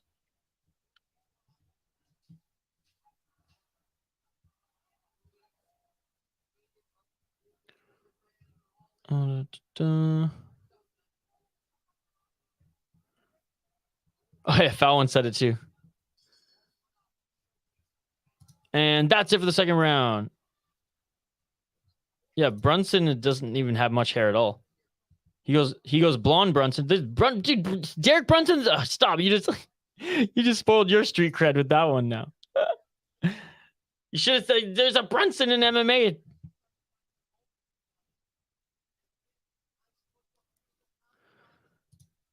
Yeah, dude. He peaked late.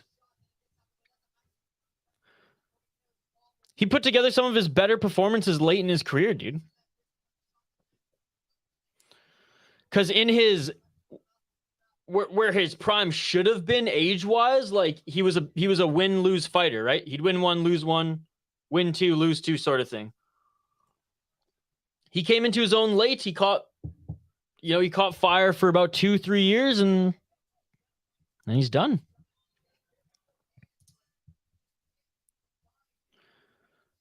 Is it though? I haven't put either of those poll questions up, so you guys can make your conclusions on my thoughts on both of them. We can see a KO here, I think. Potentially.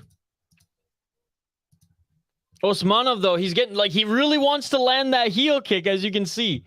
I think he's more worried about landing that than putting this fight away anywhere else, but I do think he is winning this fight. I have Karroumi up 2 rounds. I like the kickboxing in one, man. Oh, straight front kick there by Karroumi. Speaking of kickboxing, tomorrow, 1 p.m. Eastern, free on YouTube are the prelims. Glory Kickboxing, I think 87. It's going to be a fun card. And Jay, I want to be clear too, buddy. Like, whether you are a fan or not, if you spinning back fist by Karroumi or by Osmanov, knocked down Karroumi, he's going to get the count. But even if you weren't a super fan of Bilal, I would say these exact same things, right? Like, I'm unbiased on the matter. I promise you. You are biased on the matter. I am unbiased on the matter. 1 minute and 35 seconds on the clock here. I defend Bilal more than anybody in this chat, and that's saying something. 1 minute and 26 seconds. Other than JL, of course. Left hand by Osmanov. Blocking here, and a right hand by Osmanov. A left hand and a knee by Osmanov. Karroumi stepping forward with a couple shots there, as the official said, you got to do something. 1 minute and 12 seconds in this third round. Oh my God, look at the eyes of Osmanov. He's got those killer eyes. He sees red. 1 minute, trying to set up a spinning back fist again. And he slips there. 55 seconds. The ref invites him back up to his feet. 55 seconds on the clock here. Herbo, absolutely not. I started watching this shit at like 8, and I watched a way more violent brand. I watched UFC 1 on VHS at like 8 or 9. It's a sport, Jay Herbo. This is martial arts. It's like saying, so Jay Herbo, with that logic, he's too young to watch hockey, because hockey's way more or just as violent, in my opinion. Maybe not violent. Maybe violence is the wrong word, but just as physical. We'll say that. Can be violent. The hockey I grew up watching was more violent than the UFC. No joke. 12 seconds left on the clock, especially the junior hockey that I grew up watching back in PG and Nanaimo. So I'm going to disagree, Jay Herbo. I started watching Pride Championship when I was like, and UFC 1 when I was like 8, 9. And that's it for the fight, guys. Great fight by Osmanov. Whoever picked the Russian, he is 9-0 now. Had a great performance there against Wail Karroumi from the Netherlands. I mean, guys, kickboxers from the Netherlands are good. I mean, famously Uberim, right? Coming from that. I think he's from the Netherlands too, if I'm not mistaken. So they do have a good kickboxing scene there, which is why I picked him over the Russian, who only had 8-0. But no, smart for you guys are picking Osmanov. You clearly did your research on this one, and he is going to be fun to watch in this promotion moving forward. But there used to be a guy here who would get his 7-year-old niece to watch them. Yes. The Russian, I'll be remembering his name, Osmanov, a beast. I wouldn't mind seeing him versus JDB in the near future. He's flashy and he's got power. Step Brothers is awesome. Dude, Irish, that's hilarious because I just showed or my roommate's brother-in-law was over, and he's 18, and he was pretty sheltered from watching some of these good movies, and we watched Step Brothers with him for the first time a few weeks ago.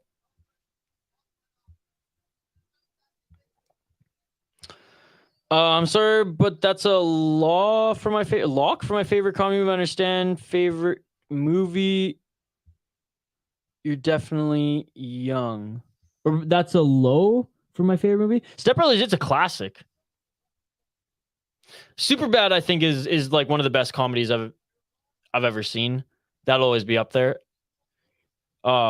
Just with the added story that, like, I was even too young to go watch that movie when it came out in theaters. I was 13 or 14. I was 14. I was in the 9th grade, I think. And I remember sneaking into watching Superbad, buying tickets for some stupid PG rom-com, and then just bolting into Superbad. Oh, trust me, there's a lot of news on it. It takes up a lot of space on the UFC's YouTube and social media channel. I don't watch it. I guess it's entertaining.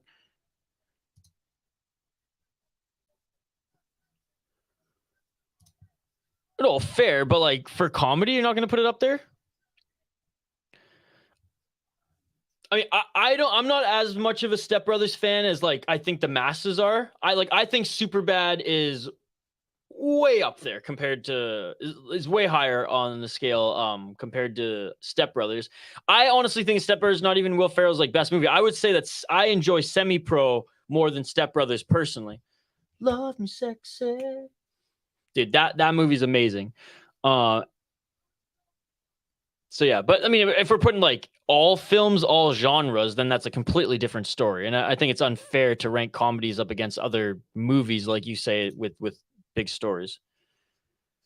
See, I disagree. I think it was great. Don't get me wrong, but it's just like I'm more of a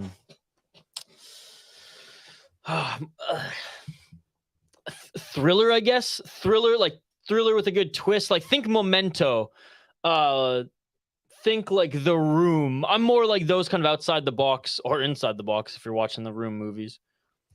Chatri's willing to stage Zuck versus Muss, and he's on Muss' side. Not anymore. They're going to do it without him. Well, what if people just don't really like other films and just like comedies? I'm always going to argue, by the way. No, I mean, I get your logic and I'm in your camp. But I'm not going to knock anyone who's like, oh yeah, that's my favorite movie, because it's a great movie.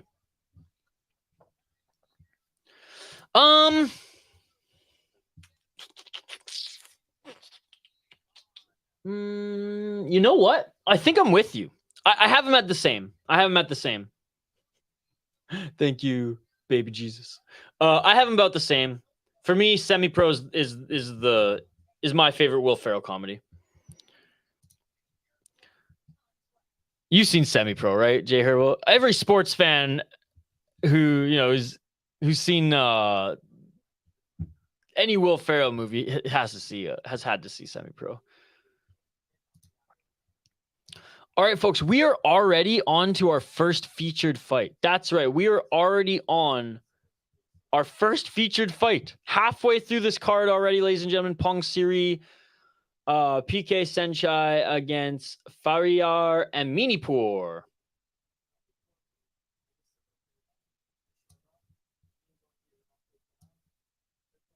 This is so funny to hear Farsi.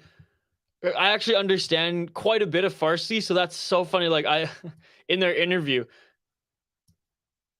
I don't hear much Farsi anymore because my father and we speak English to each other, and haven't seen a lot of my dad's side of the family in almost a decade. So it's weird hearing Farsi now, but like, I mean, a little bias here. Way more of a beautiful sounding language than Arabic, Turkish, Pashto.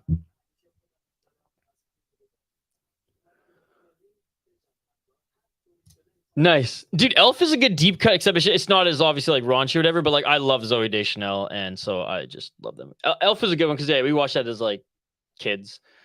Obviously, yeah, some people haven't, dude. Some people haven't. Because I don't think it did that good in theaters, but it has definitely like a huge cult following.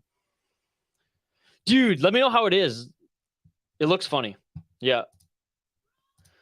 Rod Tang is tough, but suffers against technical fighters while Super Leg struggles against pressure fighters. Dude, I can't wait. I can't wait for that one.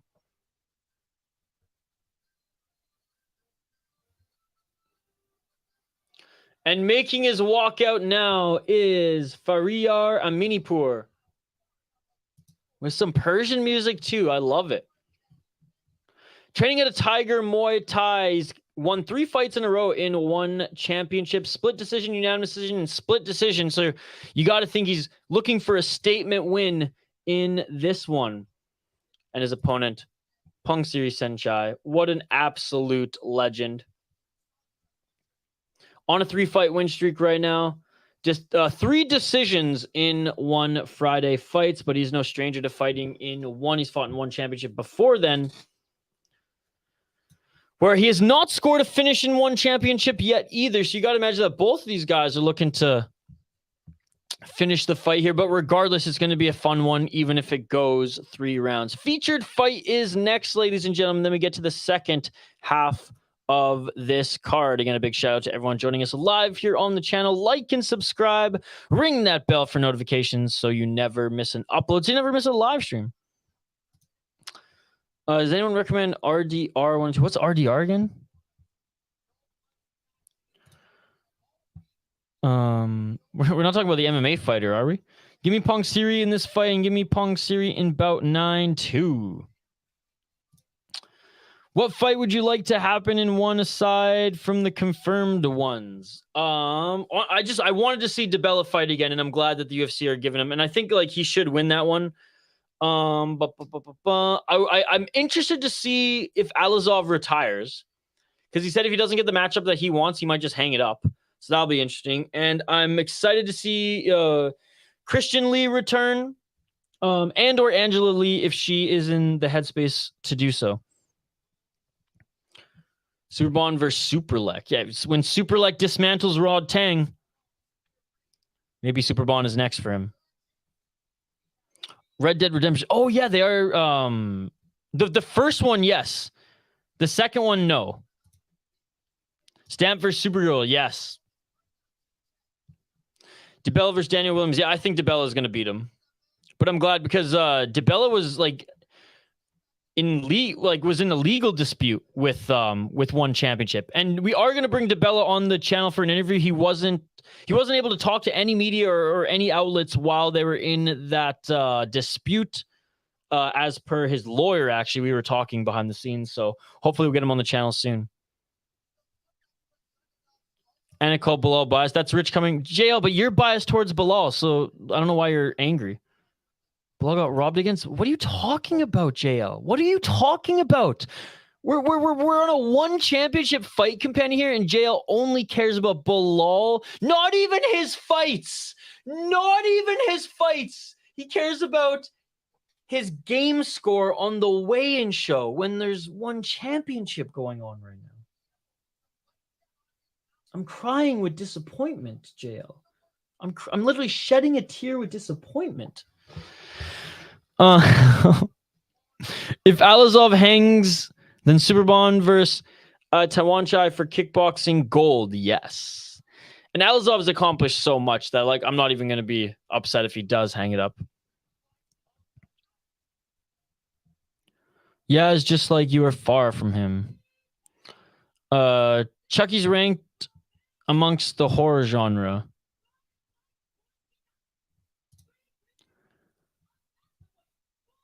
Insidious is good. Sinister is good. Yep. The Babadook, that was good too. Babadook was really good. I was very impressed with that one. No idea. No idea. He didn't give me any hints, but I'm sure he'll talk about it now. They were disrespecting him and not giving him a fight, and he's the champion.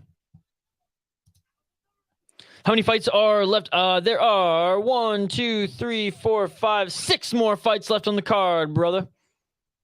Chucky's a classic. Not the remake, but the old one, Herbo, for sure. I love the old horror movies because, again, they're not like they're not scary or anything. But at the time, a lot of them were revolutionary in some of the effects that they used.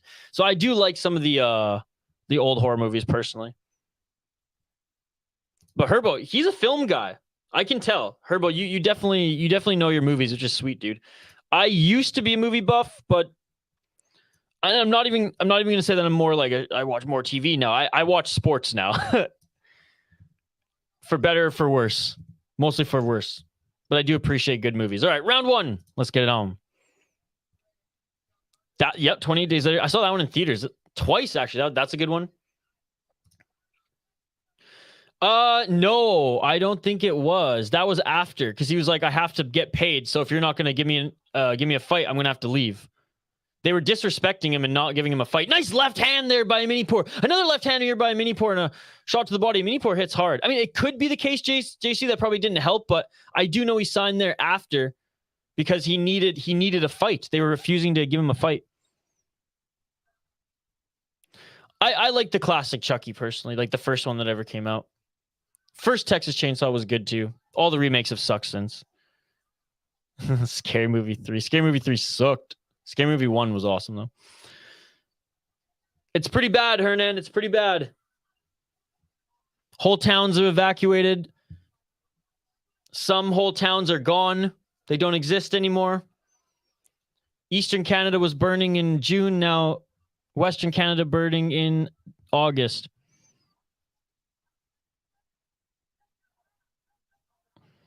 Hell yeah, dude. I'm way more of a music buff than I am sports and movies too. Beautiful combinations here by Aminipour. 1 minute and 31 seconds. He's absolutely schooling Pongsiri early in this fight. Just Diaz slapped him too. Left hand. Pongsiri starting to bruise up next to his left eye. Pongsiri's got nothing for Aminipour right now. But the fight is still early. 1 minute and 16 seconds on the clock.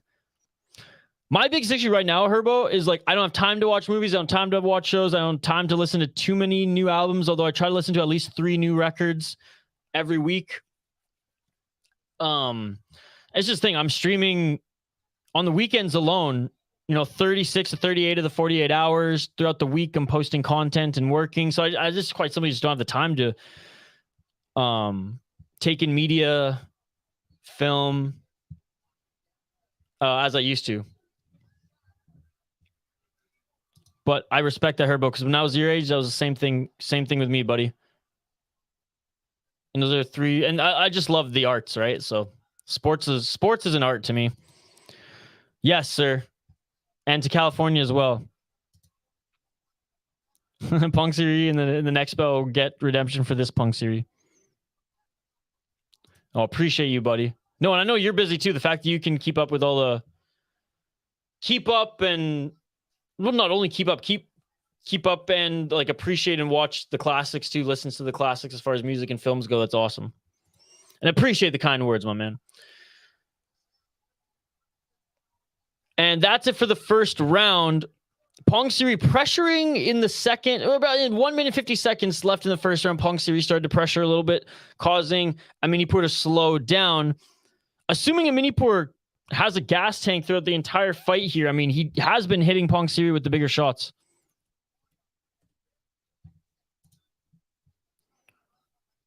Yeah, like the first half of that fight, hell, I would say even like 2 minutes, maybe even a little bit more, was all Aminipour. And he landed some big shots to the body of Pongsiri as well, which is going to continue to wear you down.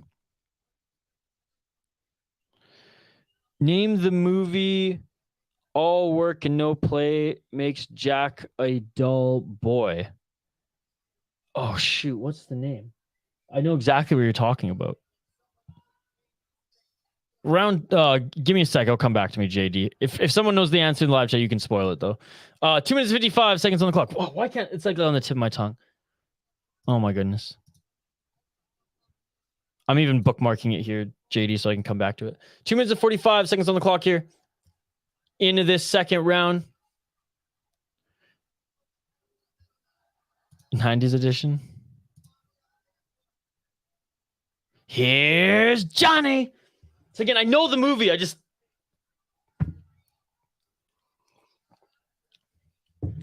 don't know why it's on the tip of my tongue right now.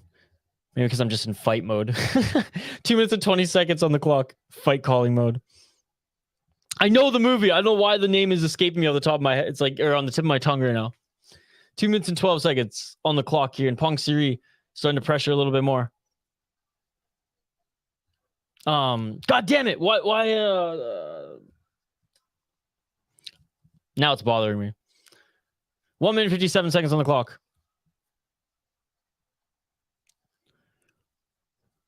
I do, but mostly the classics. Like I watched Raw and Delirious last night. It's free on YouTube. I posted in the Discord, I think. 1 minute, 40 seconds. And Pongsiri's coming back here. Pongsiri's coming back here. Shining. Because I just... I'll drop it in the Discord again, some of the YouTube links for the Eddie Murphy. I just checked Discord to see if I post them in the right or in which thread I post them, but I think it was just in general, so I'll repost them in one of our other links. Nice 1-2 by Aminipour. Oh, and a nice left hand by Aminipour. No, Shining is a classic. Now I'm just thinking of other good ones from that era as well. Dude, this is an awesome brawl here. Can't stand to see you like this is Shining. Okay. I swear I didn't read it. 50 seconds on the clock.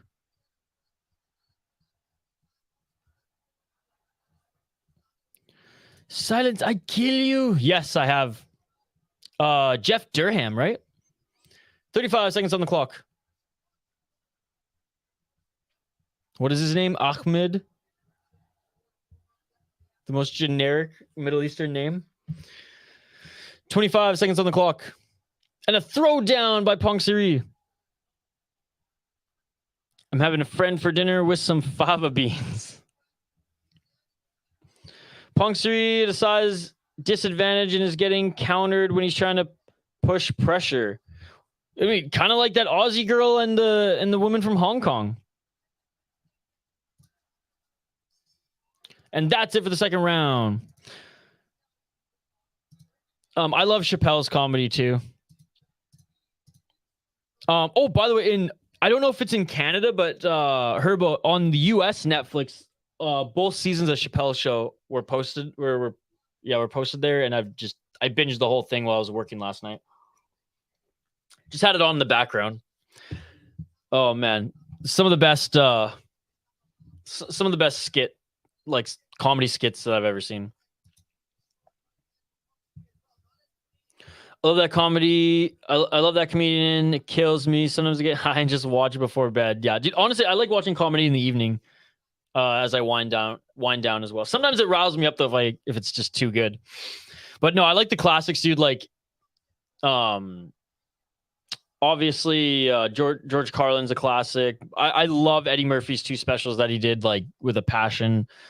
And like, there's so many Richard Pryor. My dad used to have Richard Pryor tapes, and I think I still have some. So I used to listen to Richard Pryor tapes when I was younger, which probably shouldn't have. My parents were so strict about violence, except for UFC, or so strict about movies, not violence, I should say. We're so strict about movies, but they'd let me watch the UFC. They'd let me watch any martial art movie, and they would, and then they'd let me listen to Richard Pryor. So I don't know.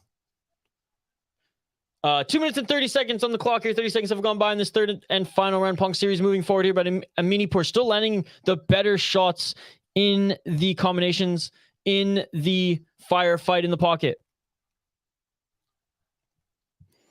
Pongsiri's going down.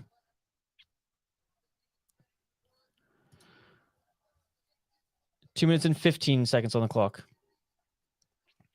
Yeah, I love how it was Netflix employees who were revolting. Yet Netflix backed him. I will say, Jay Herbo, everyone keeps saying, oh, it's this new generation.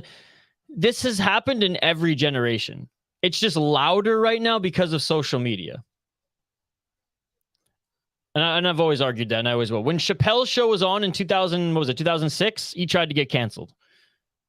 people are trying to cancel him. When every, like, you know, when Metallica and Megadeth hit the scene, people tried to cancel him. When Eminem came out, people tried to cancel him. This is nothing new. It's just everything is louder because the internet, right? Because of social media. So I will push back and say that it's just today. I would say that it's just everyone's just louder today. And everything is seen because of the internet. Everyone's been, what do you want to call it? Everyone's been sensitive forever. But anyways, I don't want to get into that right now, Herbo, because like we're missing a great fight here. Just 2 minutes of me addressing that. No! And Pongsiri goes down. Straight left, and he drops Pongsiri. Yeah, see, Herbo, I don't even like any of those terms that you threw.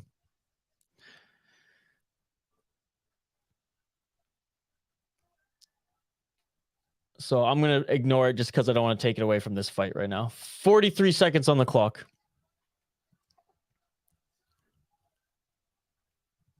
JD, we were right. He did go down. And a couple other shots here by Aminipour. And a straight right elbow by Aminipour and a combo. Aminipour is just landing. He's just teeing off on Pongsiri right now. Pongsiri can barely get anything in the counter. And Pongsiri tough as nails, as we've seen in one championship in the last 3 fights. But Aminipour looking for that finish here. He's not going to get it with 10 seconds left. This is going to go to the distance. But what a performance by Aminipour. Pongsiri moving forward here. Final seconds. And that is it, ladies and gentlemen. That is it. Great, great fight. And Aminipour, in my opinion, won all 3 rounds. Got the knockdown in the 3rd. Oh my goodness. Who would have called that? JD called that. Like 2 minutes before it happened. Oh, what a left. Right on the temple, too. Dude, Pongsiri, I mean, he's got a hell of a chin. He's got a hell of a chin.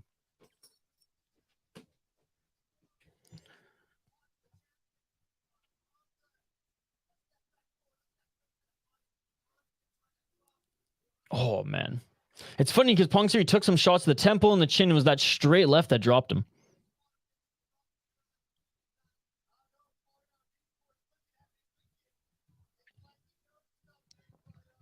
Good fight regardless.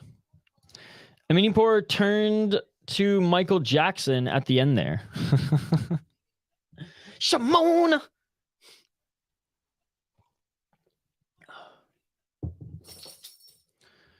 Watch Pongsiri just get the decision because it's Thailand.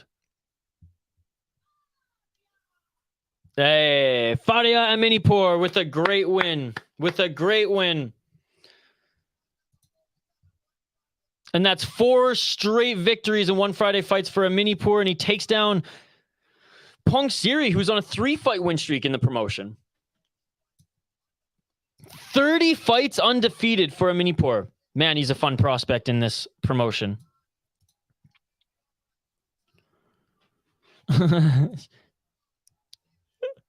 Rush Hour to the Classic. Dude, I love Jackie Chan. I love Chris Tucker. I loved like that era of Jackie Chan films. I loved, man. Like there were some misses, don't get me wrong, but Drunken Master was awesome. Or was it called Drunken Monkey? Regardless, that one was the Drunken Master. That was the name of it. I love the Tuxedo. I really liked as well. Now I rewatched it as an adult, and I was like, oh man, I like this. I liked this more when I was younger. Was it Jennifer Love Hewitt who was in that one? She was. Was it Jennifer Love Hewitt who was in that one? Yeah. Oh man, she was. Yeah, only receiving 2.5 stars on IMDb, but goddamn. Shanghai Noon Classic. Uno más.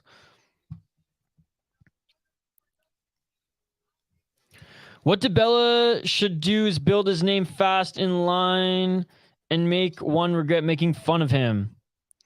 DeBella's tall. He could go for flyweight, heck, even to featherweight. Yeah, well, he's a champion right now, right? In his respective weight class. So I think once he beats Williams, I mean, that's a good. If he knocks out Williams, then that's a big, What up, one championship? Well, it's because he beat Zhang, right? And one championship built up Zhang. They wanted Zhang to win. DeBella beat Zhang and won championship. And Chaudhry in textbook Dana White fashion, kind of shunned DeBella. But we don't know the whole story yet. DeBella is going to come on the show, or is going to come on the channel eventually, and we'll give him the opportunity to tell his story. Absolutely. He will prove them wrong. Jackie Chan do anything with Owen Wilson? Yeah, dude. Shanghai Noon. 3 of them or 2 of them?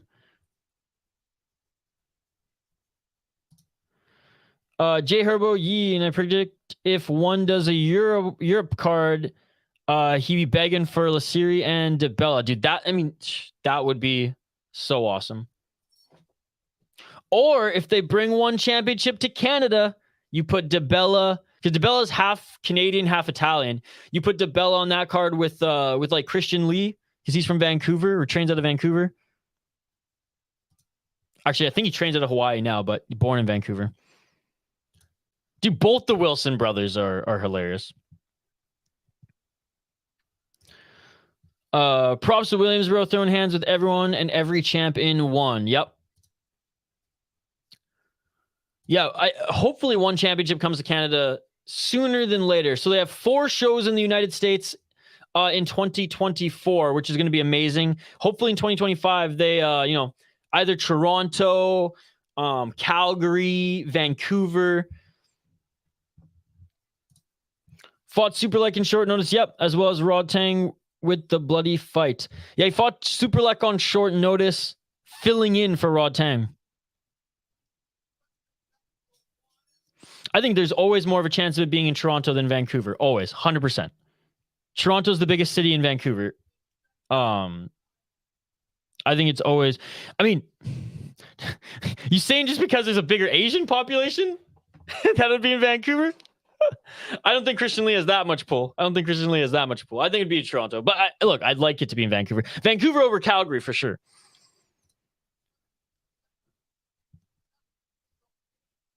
Hopefully one comes to Canada more often. I'd rather see UFC over one in Canada. I wouldn't. Not at all. UFC already comes to Canada. And one's a way better product. Like, going to one live would be 1,000 times better than going to UFC live. And I'm not even... And fights aside, JL, just for, like, the entertainment factor. But again, that's your opinion versus mine. I, like... You know me. Like, UFC so low on the totem pole of... As far as, like, my favorite promotions. If one does a Canadian card, it might be tough because there are close to no Canadians in one. Well, I don't think that matters. There's martial arts fans in Canada. Well, and again, JC, the Lees, Christian and Angela, I believe they were both born in Vancouver. Or at least lived there. Or I think Angela lives there her main... That's her hub. And then DeBella, half Canadian. Stack up whatever Canadian other Canadians there are, but I don't think that matters. Just like how there's not a lot of Americans, yet they did fine in Colorado, right, JC? Like, Canadians will show up. We don't get a lot of big events here, so when we get them, we show up. Imagine being from Toronto, being proud of that, right? Right?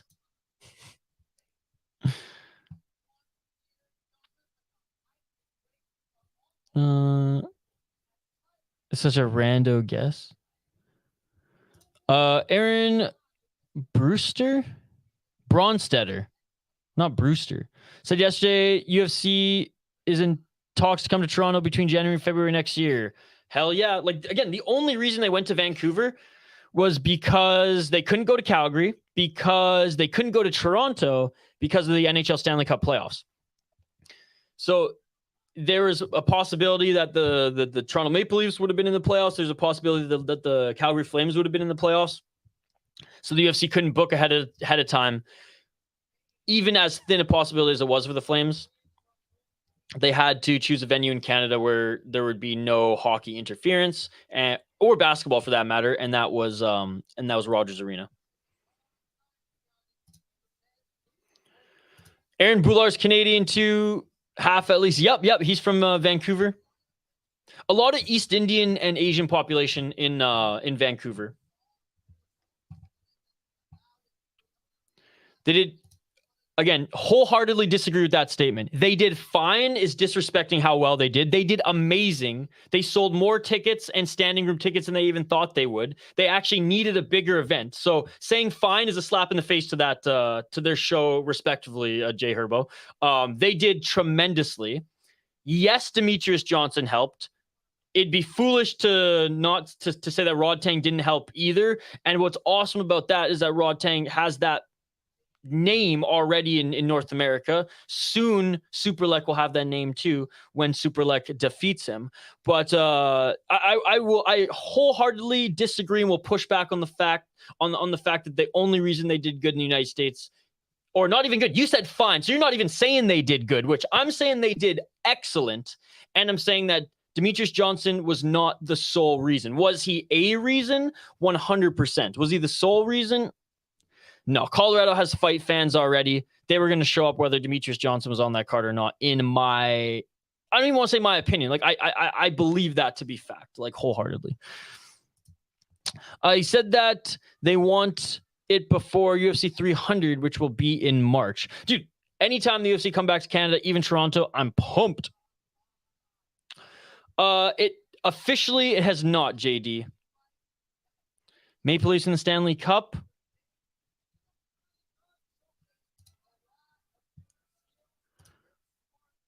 Imagine Bilal versus Leon in Canada. I'd come to watch. I doubt they would do that in Canada. But I'd watch it too. I'd be pumped too. I'd fly home for that. They're doing that either in Chicago, the Middle East, or England. If that was ever the case.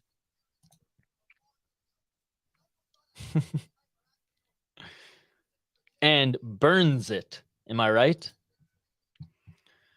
All right, let me highlight the next two fighters here, folks. I will say I am glad that this broadcast didn't change. As sometime, there's one Friday fight, I don't know if you guys remember, where they pulled the plug on it for North Americans. Looks like we're going to keep going throughout this one.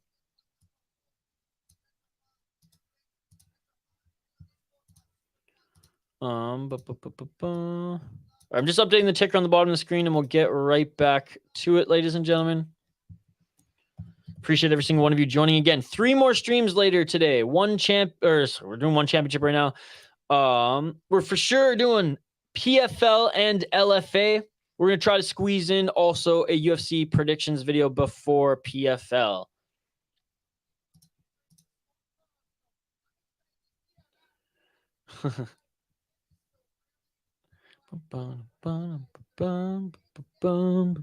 Some of them are hot takes. Some of them you're trolling, and you know that, JL, but that's okay. That's okay. A lot of them come from the heart, but I know you're trolling, but you even admitted that you like the drama. If Muay Thai breaks into the US, I fear that other organizations will copy it and make it like boxing with politics. No, JC, they won't. They won't. They'll do kickboxing before Muay Thai. And even then, they won't. It will take so, like, not in our lifetime anyways, JC. Yeah, it's like 90%.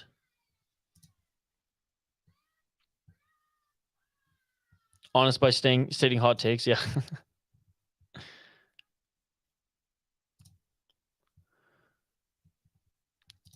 JL, fair, but let's be honest, dude. I will actually make that statement backfire on you. Bilal's not even close. Not even close to Leon Edwards. Yeah, they put a similar run together. I'm sorry. Leon Edwards, way better than Bilal. Way better. Even in his decision victories. He actually beat up his opponents where Bilal barely did. Like, I'm sorry, brother. Like, I'm sorry. I know you fill your takes with bias, but that's okay. Like I said, I respect the passion, but you got to be the first one to admit that you're more biased. You're so biased towards the fighters that you're a fan of more than anyone I've bet, to be perfectly honest. Which on the passion side I respect, but I'm going to push back on some of the crazy ass takes. 2 minutes and 10 seconds on the clock here in this first round. We got Petrapha against Face.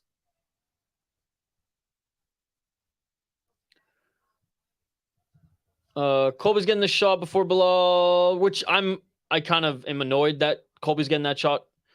Whether it's over Bilal or I mean, I want to see Burns and Bilal run it back for the top contender, personally. I want to see who actually deserves it. If Colby can't beat Leon by wrestling 5 rounds and Bilal won, dude, no. Bilal's not even out wrestling Leon. All you who think Bilal's out wrestling Leon, you're wrong, okay? You're wrong. Like, it's not going to happen. You guys think that Leon doesn't have good takedown defense and or is good at getting back up to his feet? Dude, against Bilal, I don't care if Bilal's a great wrestler. He's not going to do it. And I'm not even being biased. I picked Leon to lose twice against Usman. He proved me wrong. And in that, he showed that he is a damn good counter wrestler. There's no way Colby has a chance because Colby's a better wrestler than Bilal. There's no way Bilal is going to employ that game plan on Leon Edwards. It's just not going to happen. On your recommendation, I started Fight Pass in July, and so far so good. That's awesome, JD. I love it. I'm a fight junkie. I go and watch a bunch of old fights on it as well.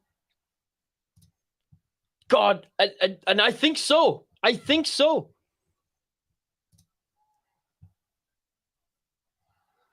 Oh, there's a knockdown by face on Petrapha. Okay, guys, honestly, Jail, like, you're ruining the vibe of the chat right now with this Bilal talk. Not even the vibe of the chat. We're taking away from one championship. That's on me. I'm going to stop reading the comments because I'm ruining the vibe of the chat, I should say, because of these Bilal comments. We're taking away from this amazing fight card right here and this amazing fight that's going on. Oh, man, and Face is looking to end this early. Wobbling is Petrapha, but he's going to survive the round. That is it for the... Well, the bell's about to ring. Ref separates him. That is it for the first round. This ref, man, he's way too great. I'm not a fan of this ref. He's made a few mistakes already. That was really dumb there. Took way too long to separate them and then was hesitant before the bell. I didn't like that, guys. I didn't like that at all. But round 2... and I got Face obviously winning the first round. He got the knockdown. Beautiful left hand there.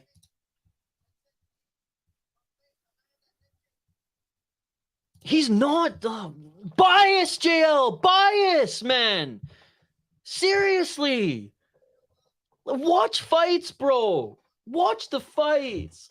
You're killing me this morning, JL.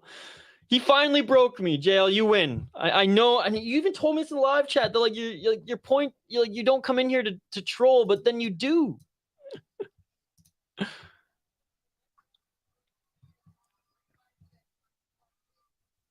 What a knockdown!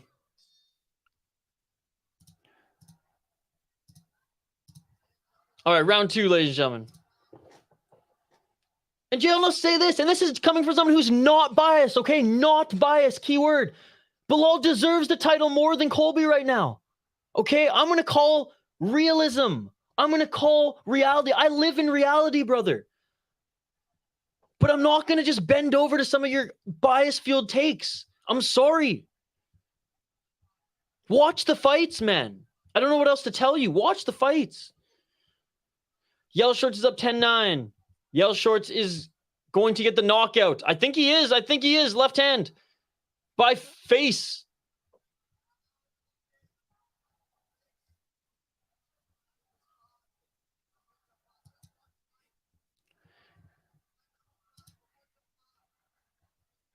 Two minutes on the clock.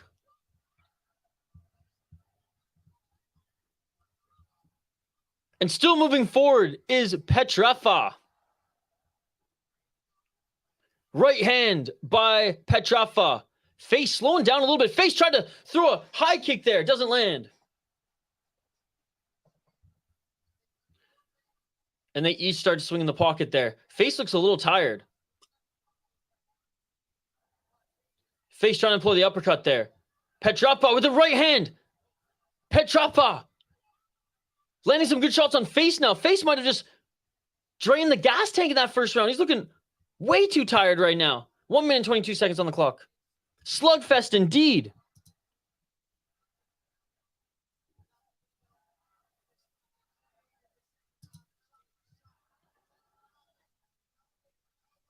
A right hand. There by Petrapha. Dude, Petrapha's winning this round right now. Petrapha's winning this round right now. 1 minute on the clock. Face just looks tired, man. Face looks tired. You guys, look at this. This is crazy. A little switch kick there by Petrapha.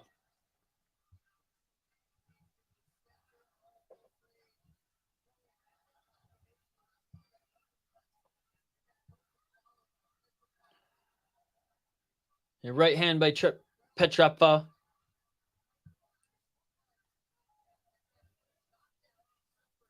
Open to debate on anyone except for Bilal and Gordon.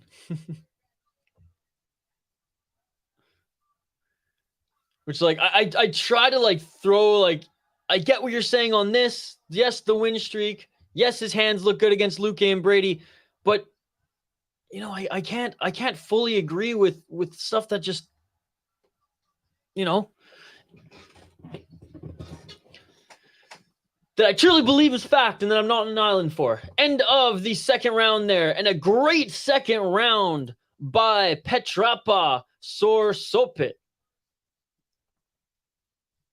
I think it's one apiece. It's one apiece.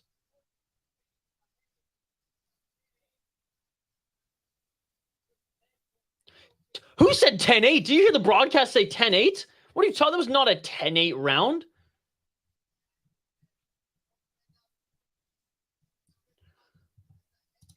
But apparently it is a big deal. Apparently you make it a big deal. JL, how many streams in a row have you brought up the Bilal conversation? How many streams in a row? Right? Apparently it is a big deal.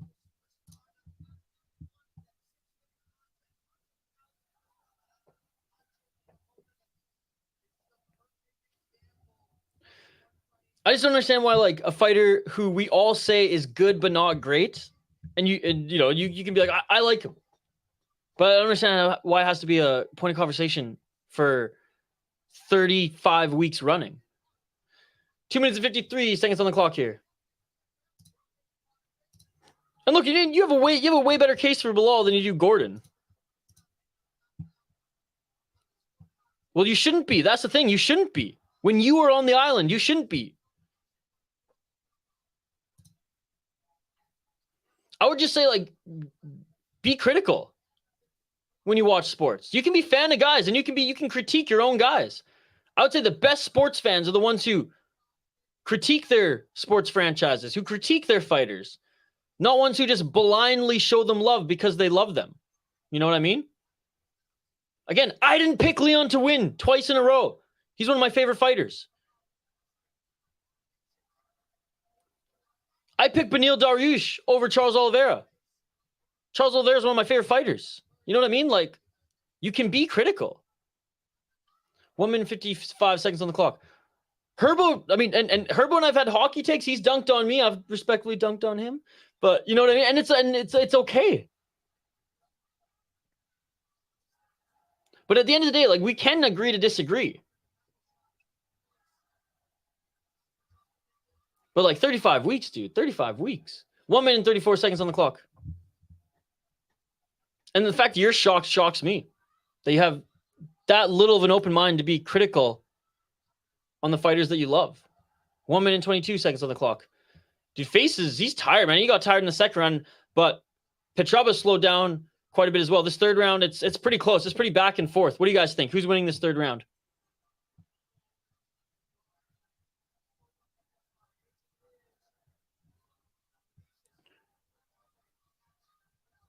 Are there 10-7 rounds? I mean, technically there can be, but we never really see them. I think one knockdown wins the fight. I am not. I don't watch any of that wrestling. I'll watch NCAA wrestling. Oh, and they're trading hooks. 40 seconds left.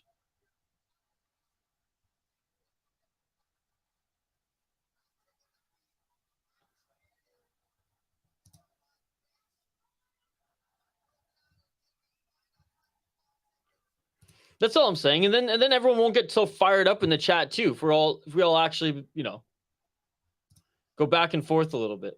15 seconds on the clock. It's just one of those things. It's like, everyone in the chat comes after me for me being such a Bilal like truther. Maybe they're, maybe he's not the best out there, but you can still love him and you can still support him and root for him. And that is it for the fight. Like I said, I love Jung Young Park, but JL, put it this way: if you love Jung Young Park, and this is my assumption based on what I've gotten to know, basically of us getting to know each other, us talking on Twitter, you in the live chat here. If you love Jung Young Park, you would be lobbying for him to be a champion. You would be saying that there's no one in the division that can beat him. Blah blah blah. He can crack the top 5. Whereas I actually watch almost all of Jung Young Park's fights, and I will be the first one to say he will not. He may not even bet. He may not ever be ranked. If he's ranked, if he gets the top 15, then that's a win for him. And I adore that fighter. But I am critical enough to say that he is not the best. I like Dennis Tialulin. I'm not bending over for him. I'm really not. And I'm being critical to say that I'm very disappointed with his UFC run and how he kind of just refused to address his wrestling and grappling. But I still support the fighters, bro. All right, we're listening in for the official decision.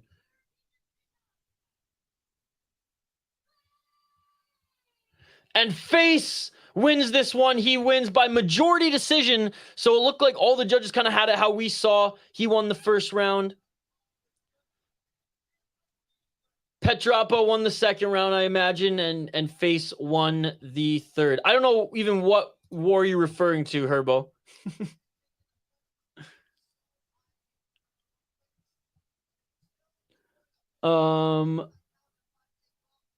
I think Petra snagged round 2 and 3, but Face has 1 and only knocked out in this fight. I don't know who wins this, but give me the black shorts. Yeah, see, I had Face narrowly winning the third.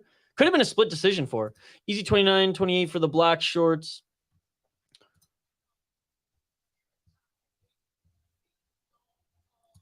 Okay, I'm critical enough to say Leon is better kickboxing than Bilal. Look at that. Look at that. Growth today in the live chat. He's good at getting back up to his feet. He's dangerous, man. He's dangerous. BS win. I mean, BS majority decision, maybe. And we can all agree to disagree in the live chat on how this one went, but I had Face winning that third round. It was so close, though. I wouldn't have been upset it going either way, personally. Good fight, though. Dude, whenever you got the ties going at it, the fights are always good. I love how these Thai fighters, they're not like Rod Tang. Rod Tang, oh, I don't want to fight other Thai fighters. Come on, Rod Tang.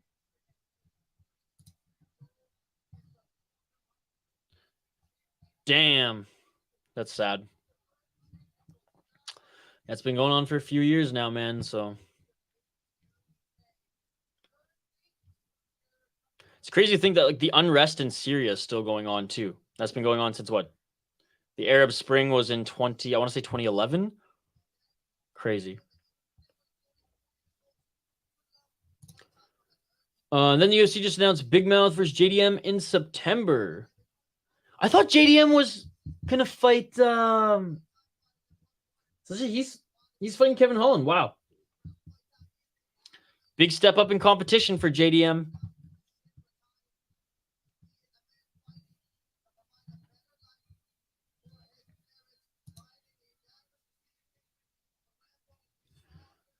Dun, dun, dun, dun, dun, dun, dun, dun.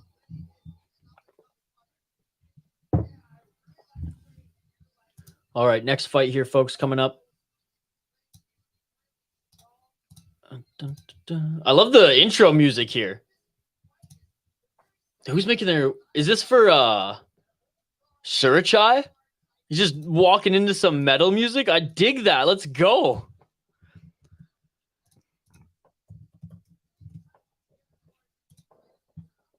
I'm just waiting for like a Thai fighter to walk out to like some sort of Megadeth song.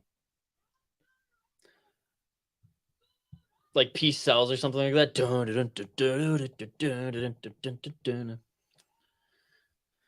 Peace sells, but who's buying?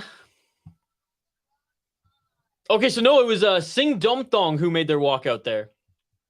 Singdomthong making his walkout right now.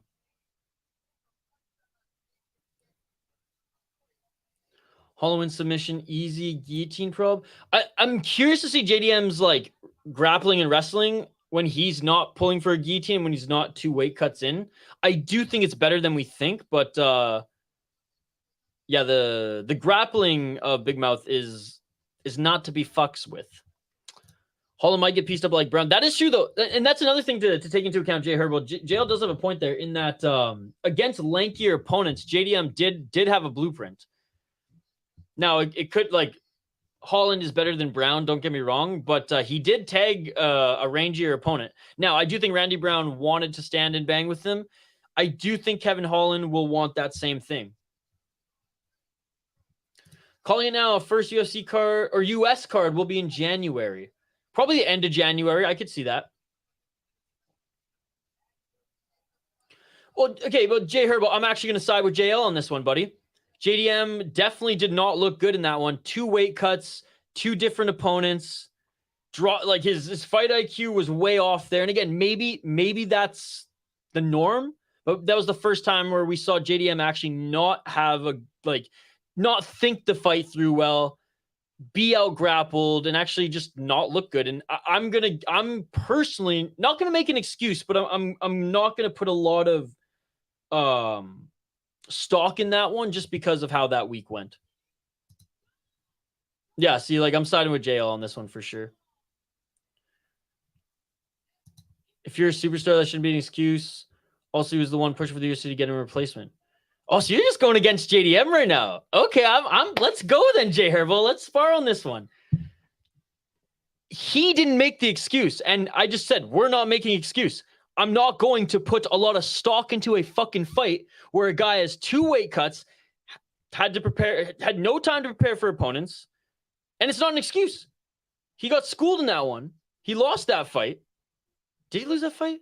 Whatever. He didn't look good in that fight at all. Win or lose, didn't look good in that fight. Fight IQ was off. I'm not personally going to put too much stock into that one, given that A, he's still a prospect. He has way less fights than a lot of the guys coming up. And I don't think that fight absolutely destroyed his stock. I really don't, given the circumstances. Now, if it was not 2 weight cuts, if it was just 1 opponent being changed last minute, then by all means. But who the fuck is calling him a superstar? You? I'm not calling him a superstar. No one in this chat's calling him a superstar. Yeah, he's not a superstar. He's a prospect. He's a prospect. He's a prospect.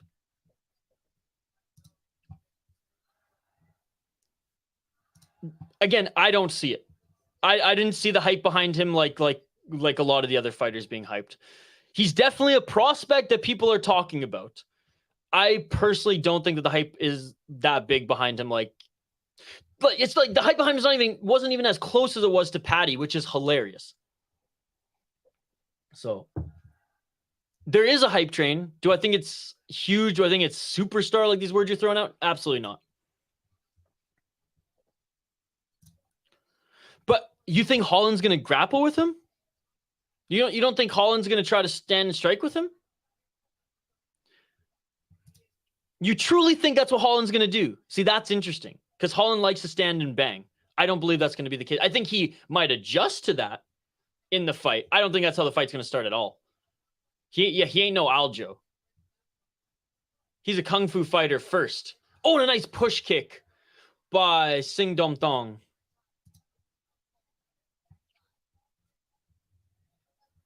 I think they're about the same, personally. I think they're about the same. Gary's just had a few more fights in the UFC, but I think they're about the same. Not necessarily like the air of hype train, but like how good they are right now. No, but Herbo, let's be honest here. Let's take the cheekiness out of the comments. You truly believe Kevin fucking Holland, who tries to scrap before wrestling or grappling all the time, you think he is going to initiate the grappling? I don't think so. I think he might go to it, and I think he has the advantage there. They're going to scrap, dude. They're going to scrap. 33 seconds of the first round here, guys. We'll turn our attention back to the fight here in a moment. Holland chose not to use his clear advantage in grappling when he fought Wonder Boy. I don't want to say he has low fight IQ. I disagree on that, JL. He does not have low fight IQ. That is wrong. That is wrong, and I will push back on that. That was a bad decision by him going into the fight, as he made a gentleman's agreement with Wonder Boy. That's not bad fight IQ. Fight IQ is, in the game. You can fight IQ, hockey IQ, that's in the game adjustments. To suggest that is false, but I will say he did not use his clear advantage in that one as well. And I don't think he's going to use it right off the bat against JDM either. Do I think they're going to have a gentleman's agreement? Absolutely not. I 100% think Holland is going to try to scrap this younger guy, which, you suggest has a hype train behind him and everything, and try to school him on the feet first. He's going to get him in a standing guillotine, then drop down. It'll be a lot harder than JDM taps. I mean, there's a chance. I'm way less bullish on that than you, to be perfectly honest. Again, in what world are you living in, Jay Herbo, where you think Holland is not going to try to scrap first? That's why I'm so confused. I missed it live. I'm fired up with this conversation right now. No, Herbo, don't come after JL like that now. Just because I'm in JL's corner on this conversation, now he's throwing low blows.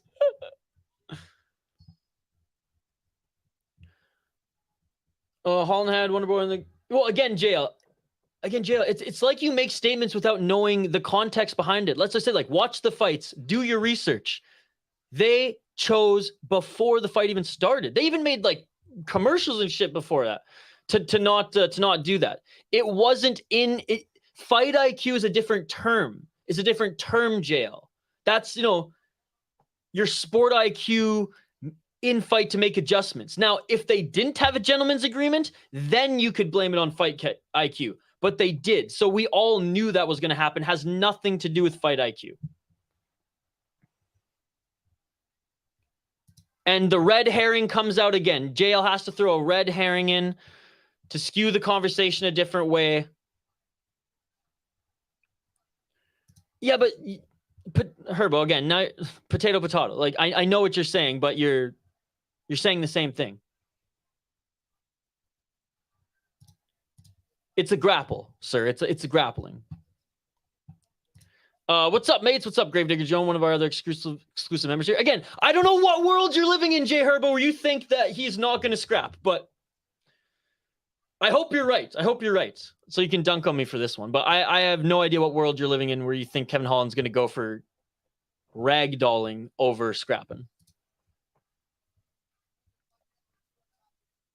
JL, your term that you used was wrong, given... If you knew the context, then why did you even say bad fight IQ? Right? That's what I'm saying. I'm calling you out for that. 1 minute and 14 seconds on the clock here. Surachai up against Singdomthong.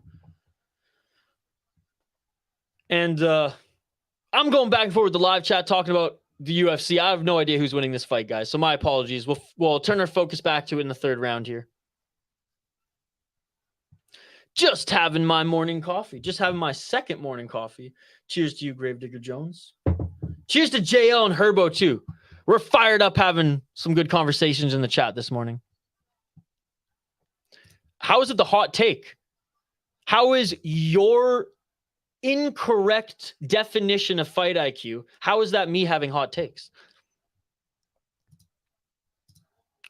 Holland literally just won by standing guillotine. Who said he can't do it again? I didn't say he can't do it again. I said, in what world do you think he's not going to go and try and brawl with JDM? The way you're describing it is like they're not even going to strike at all, that he's just going to run in there and go for the guillotine or go for the ragdoll. I don't think that's the case. Do I think he's going to adjust in the fight? Sure. 100% that's going to be a possibility. I don't think it's going to be a gentleman's agreement to stand up. But I think it's going to start with a scrap first. Like, this is fucking Kevin Holland we're talking about, right? He's a scrap first fighter. What is up, Gravedigger, you wonderful soul? He really is a wonderful soul.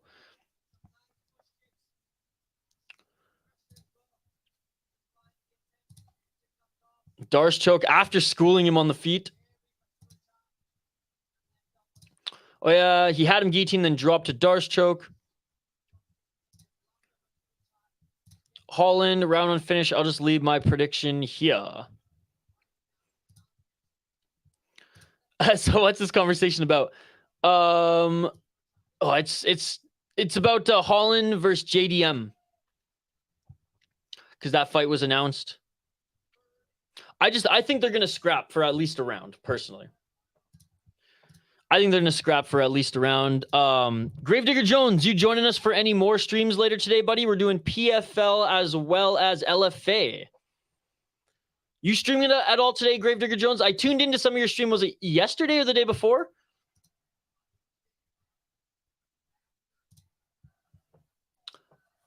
That would be nice because that card's thin as hell. All right, third round, ladies and gentlemen. 2 minutes and 35 seconds on the clock here.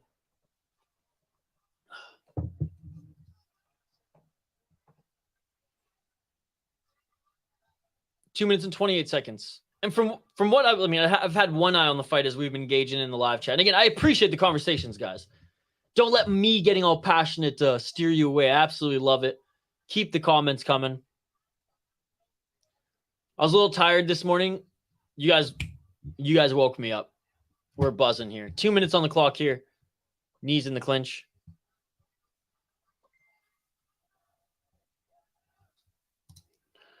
Hey, both of them like to turn it around quick. Love both these dudes' trunks. Me too. I'll check out the PFL, but I might get something stronger than coffee. Yeah, me too, buddy. Me too. The streams whenever we cover PFL are always fun. The chat's always buzzing, which is good. 1 minute and 35 seconds on the clock, and a lot of clinching in this one. In this third round, I should say. First two rounds look like they were pretty competitive.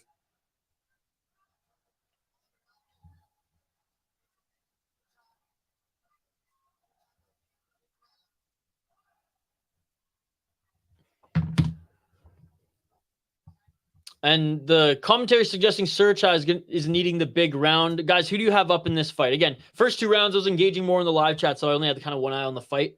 So I don't really have anything to comment here. But this third round, a lot of clinching. Surachai throwing some knees in the clinch, but not a lot of significant strikes.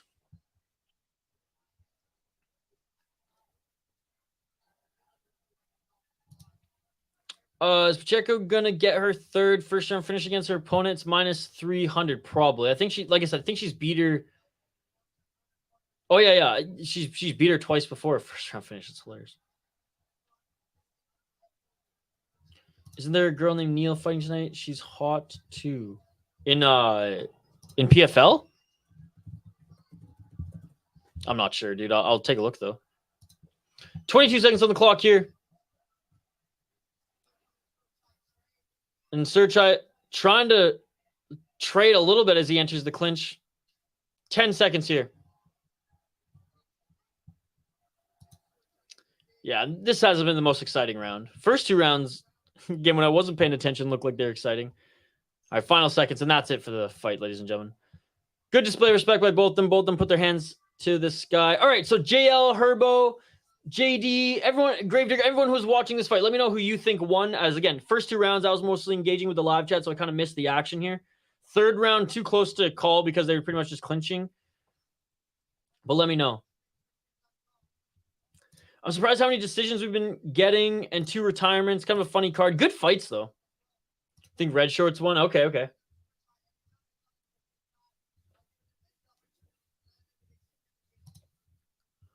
Herbo thinks that the jail's agreeing. I like the tattoo of yellow shorts. All right, official decision coming up here, guys. Flipping a coin. We'll let you know. Yeah, pretty close fight, eh? So 1 and 2 rounds are kind of a round apiece.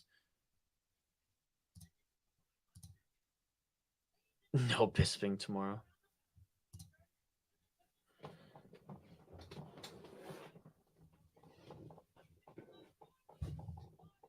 Unanimous decision. Oh, no way. Singdomthong wins this one. Unanimous decision. Wow. He must have won 2 rounds, the first 2 rounds. Damn. JL gets fired up over close decisions. No, again, you guys know my take. I hate using that word willy-nilly. And again, I didn't watch the first 2 rounds super closely, so I guess I can't really comment. But if it's a close fight, if you got JD flipping a coin, then I don't think robbery is the correct term. I understand if you want split by unanimous decision. Yeah, that's what I don't get. And we've seen that twice tonight, but again, you know my takes on robbery. It has to be a clear winner to throw that term around. What's up, Phony? Hope you're having a great day at work thus far, my man. The fights have been entertaining. This last one, not the most. The fights have been entertaining. Sorry, I was doing my predictions lock-ins for PFL. No worries, no worries.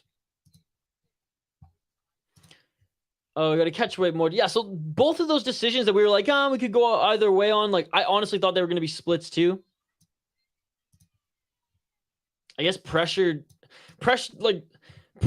your opponent in Muay Thai really means something. A lot more than in MMA, folks. So maybe that's one aspect of scoring that we kind of overlooked as MMA fans here. Those splitting on you. No, I agree with that. I agree with that for sure. Same with the last one that we were talking about. Not the last fight, but yeah. Oh, I'm going for Pongsiri. Yes, the second Pongsiri on the card here. All right, I'm going to take the ticker on the bottom of the screen, and we'll get right back to it. 4 more fights on the card, ladies and gentlemen. 4 more fights on the card. Let's see some more finishes, guys. Let's see some more finishes. 2 retirements, but not a lot of finishes, as Herbo pointed out.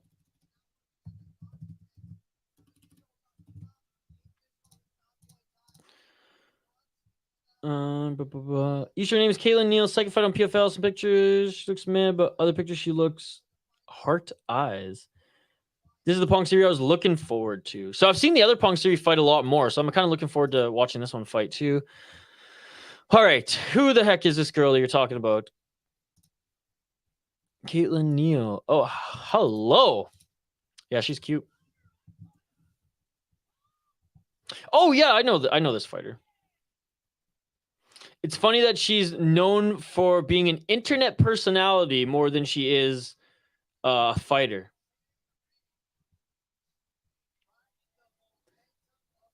That's so funny. So she's more famous for her supplement company, her women's supplement, like her athletic supplement company, than she even is fighting. She's more of an Instagram star than she even is a fighter. That's hilarious. 7-4 as a pro. So there you go, yeah. More of an influencer and supplement business owner than even a fighter. Those white and yellow shorts are fun. And she's in the PFL, yeah. Yep. God, I'm so gutted the PFL is rumored to take over Bellator, guys. No, yeah. Like Habib? I smash you, boy. I smash. All right, fight. Oh yeah, dude, those shorts are money. Our fighters entering the ring now. Again, not much to talk about, not much to highlight them. Not much to highlight is what I meant to say here on Tapology. But 2-1 Friday fight wins for Pongsiri. He beat the Brazilian who we saw earlier, who retired via unanimous decision, and he beat Pethuahin via left hook in the first round. So he does have knockout power. Going up against Pethuahin, also from Thailand. Making his 1 Friday Fights debut against Pongsiri. He beat Pethuahin via KO TKO in a different promotion in the 4th round. But this one's going to be a test for the young fighter.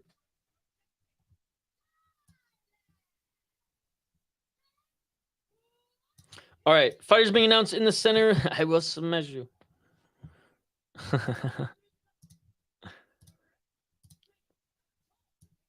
All right, round 1. Yeah, I don't know about fists, but the hammer will be involved. Am I right? Am I right? Can you do me a favor and say both these dudes' full names real quick? Pongsiri Sorjor Wichipadriu against Pethuahin por Pechkayaku. Round one, let's get it on. What names? Imagine if these guys played hockey and had to put those names on their hockey jerseys. 2 minutes and 52 seconds. That's why I bet in Thai hockey, which there is Thai hockey, funny enough. They probably just don't even put the names of the guys on the back. 2 minutes and 44 seconds on the clock here. In the blue corner is Pethuahin. Pongsiri in the red. And Pethuahin with some solid combos there to start off this round, but Pongsiri gets right back in it with a straight left jab.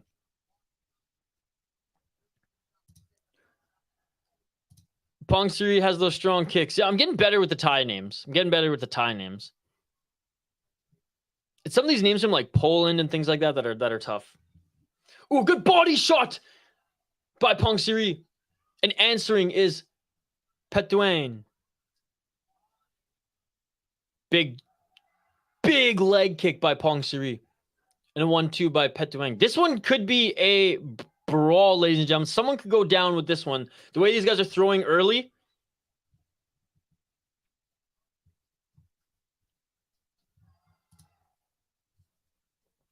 I know there's some Muay Thai shorts that would wear casually as well. Those are some names. What's up, Benjamin? Oh, a straight left jab by Pongsiri. That one rocked Pethuahin.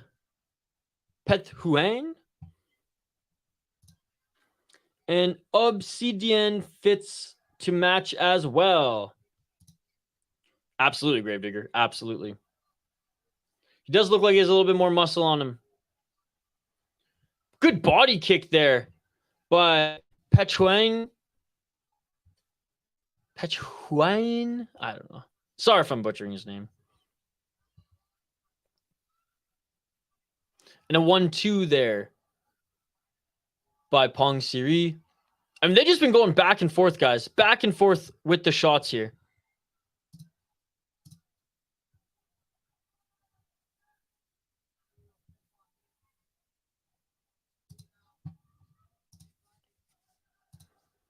A high kick attempt there by Pongsiri.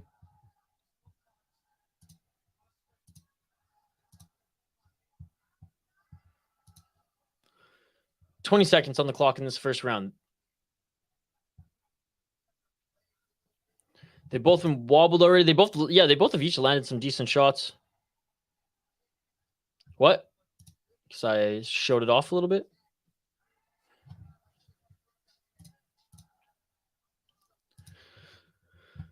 Oh, left hook there by Pongsiri. I can also do this. Whoa. Yeah, sometimes if my if I have any connection issues, I'll just make it small so it's not super fuzzy. But we're good. All right, round one, ladies and gentlemen, in the books. Close round, but honestly, I think Pongsiri landed the harder shots. Let me know your thoughts. But Pongsiri is more well-rounded, more so in the pocket. Look, the first minute, Pethuahin came out swinging, and they each landed some good shots on each other. Don't get me wrong. I think overall, though, Pongsiri just landed the harder shots. Me too, dude.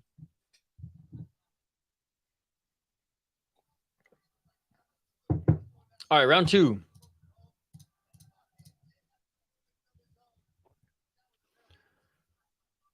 And they each throw kicks here. Low kick there by Pethuahin. Pongsiri just tells him, hey, keep your kicks in check, boy. 2 minutes and 41 seconds on the clock.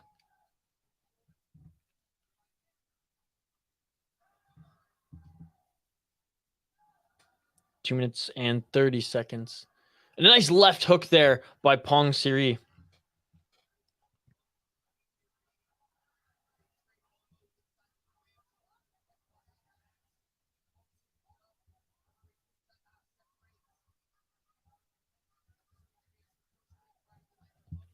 2 minutes and 10 seconds on the clock. By the way, Benjamin had some Chick-fil-A last night. The house that I'm house sitting, there's a Chick-fil-A, a 4-minute drive away, a 25-minute walk away, but a solid 12-minute run away. So, have to say, oh, and they each land a hook. That could have been like a double knockout style. Oh, and a left hand by Pongsiri. Pongsiri is now starting to unload on Pethuahin. Pethuahin desperately clinching here as he's hurt. But I will say the spicy chicken let me down for the first time ever. It just wasn't a good slab. It wasn't a good piece of chicken, but I also got just a normal one, extra pickles, unbelievable. I might go get another for lunch. Nice right hand by Pongsiri. Pongsiri's starting to run away with this, guys. He's landing the bigger shots. Pushing him to an elbow, then pushing him to the ground was Pethuahin.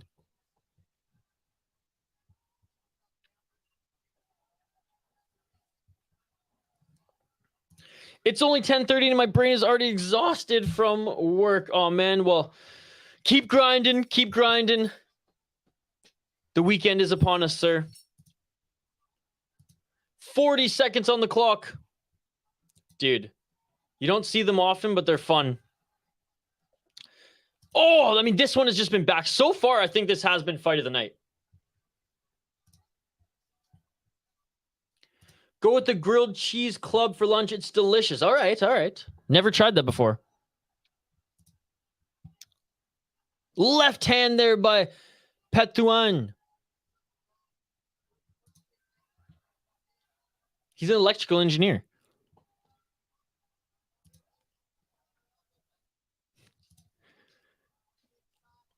I don't know why, but as soon as started to get to know Benjamin a little bit more, I just knew he's got an engineering ring. And that is it for the fight, ladies and gentlemen. Standing. Oh. What a great fight. What a great back and forth. I have Pongsiri winning this one. I have him winning all 3 rounds, folks. Oh, shit. That wasn't even the end of the fight. I'm such an idiot. For some reason, I thought that was the end of the fight. It's because this fight has just been so action-packed back and forth. I thought it was my apologies. Well, I'm standing over the first 2 rounds, putting, giving me that much entertainment. Jesus, oh, my goodness. 3rd round coming up. Thank God, because I wanted to see more of this one, too. Jeez. Wow. And it's funny. It's so funny that I thought that, because at the end of the first, I was like, this is a long round. And not because it's slow. It's just been nonstop action. It's for it being a 3-minute round, I thought it was a lot longer than it was. So my apologies there, folks. 3rd and final round. And thank goodness we get to see another round of this amazing matchup between these two guys. So anyways, 2 rounds for Pongsiri. Oh my goodness. Pongsiri just knocks down Pethuahin again, but it's not going to be ruled as a knockdown. He doesn't get the count, but Pongsiri. Pethuahin just knocked down Pongsiri.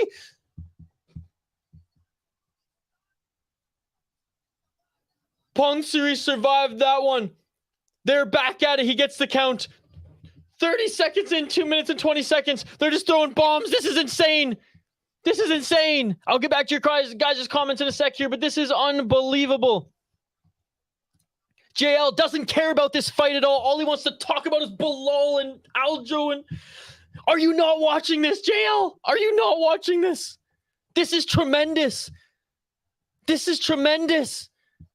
Few hooks there by Pethuahin. This is what it's all about, dude. Who cares about the UFC when you have fights like this? Who gives a flying fook about the UFC when you have fights like this? This is what it's all about, dude. This is fighting. 1 minute and 50 seconds on the clock. Straight left by Pongsiri. Pongsiri lands another counter. Pethuahin is getting tagged up with shots here as he's moving forward, and Pongsiri smells blood and comes in with the knee. They clinch. 1 minute and 38 seconds. I don't know how you guys are even talking about UFC in the live chat right now when this is going on. That is insane. Chick-fil-A, I understand it's that good, but UFC, come on now. 1 minute and 25 seconds on the clock. Knee to the body by Pethuahin. And again, my apologies if I'm mispronouncing his name. Pethuahin. I don't know. The crowd's going wild. Each throw a high kick. Fight of the night for sure, guys. Fight of the night for sure. Like, I don't even... Like, Pongsiri, I still think won the first and second round. But making it close is Pethuahin in this third round. He needs one more knockdown. He needs a knockout here. 55 seconds left on the clock in this third and final round.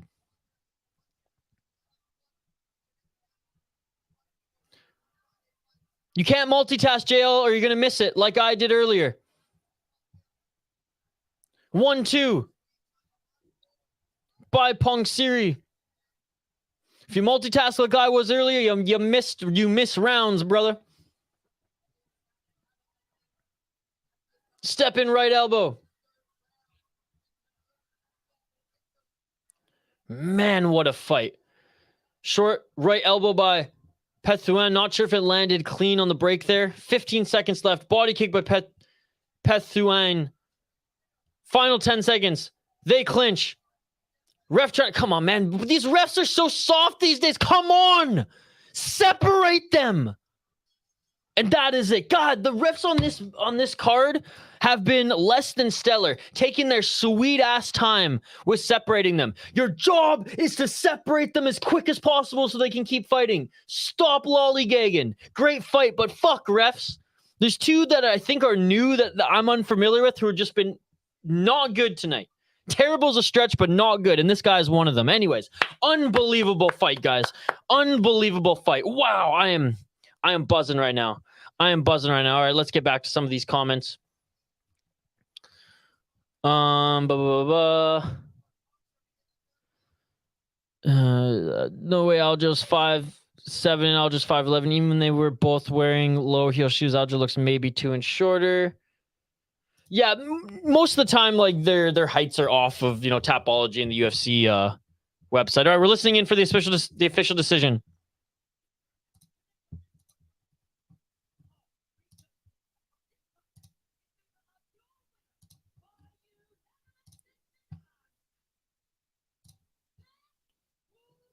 What? Pethuahin won this fight. Wow. He snaps the 7-fight win streak of Pongsiri in his one championship debut. Are you shitting me? Are you shitting me? This is insane. Guys, this is insane. I'm shocked. What a tremendous win by the young man. What a tremendous win by the young man. I thought he lost the first 2 rounds. He must have won the second in the eyes of the judges, or maybe the first, because the second, I think, went all to Pongsiri. So maybe the first round, and then that third with the 10-8 because of the knockdown. Like, I don't know. I don't know. Don't call me a judge. I'm no judge. But wow, I'm happy for him because he came out in that third round. He needed to show strong in that third round, and he did. So props to him. Props to him. I'm so behind in the comments. My apologies. This is insane. Actually, it's getting frozen like Elsa. Fight of the night. Give them both a bonus. Benjamin's not watching either. Benjamin's working right now. I should be working, but hey, we're streaming instead.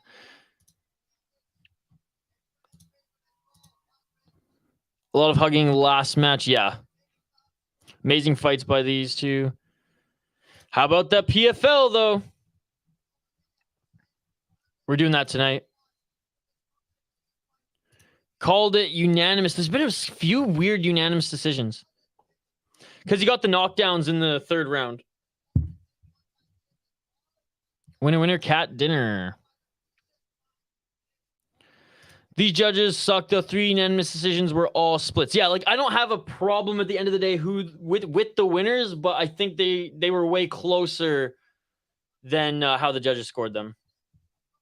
Still better than UFC judges. Still better than, or I should say, North American Athletic Commission judges.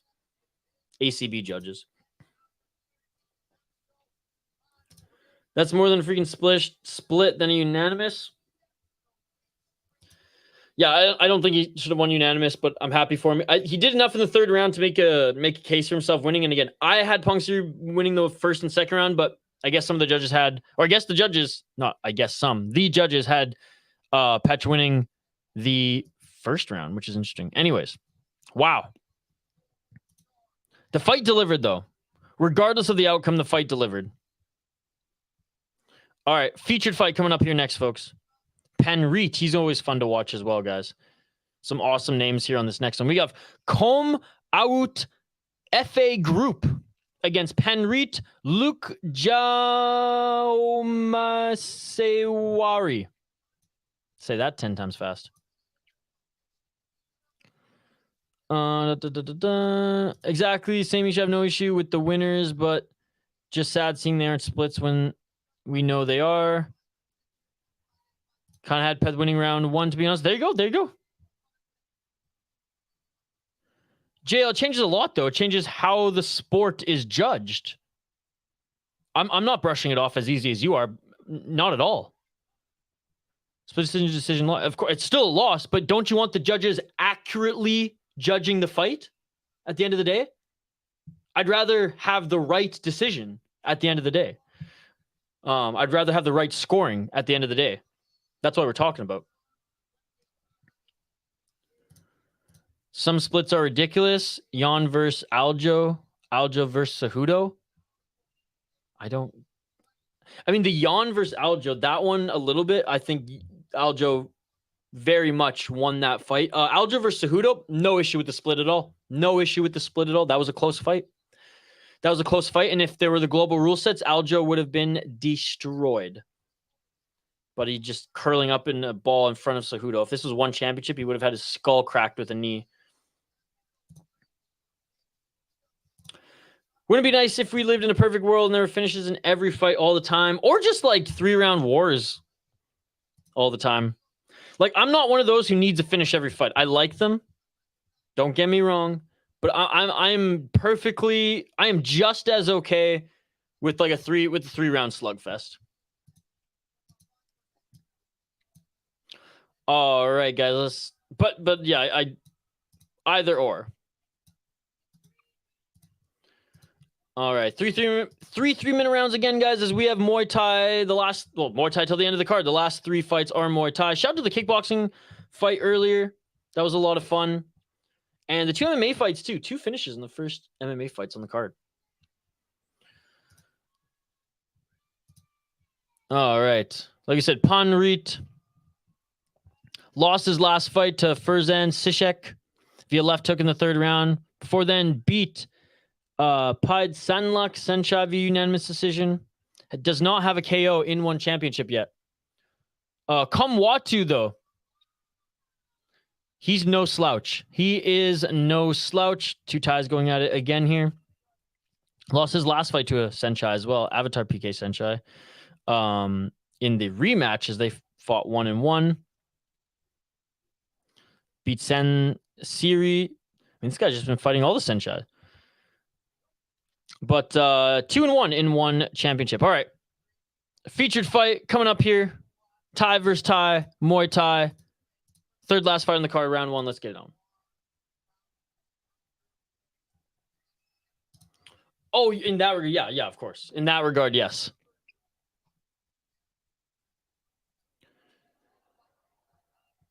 You're allowed to knee guys on the ground.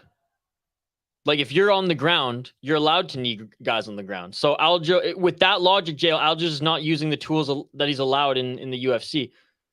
When you're allowed to knee the body of your opponent when you're on the ground.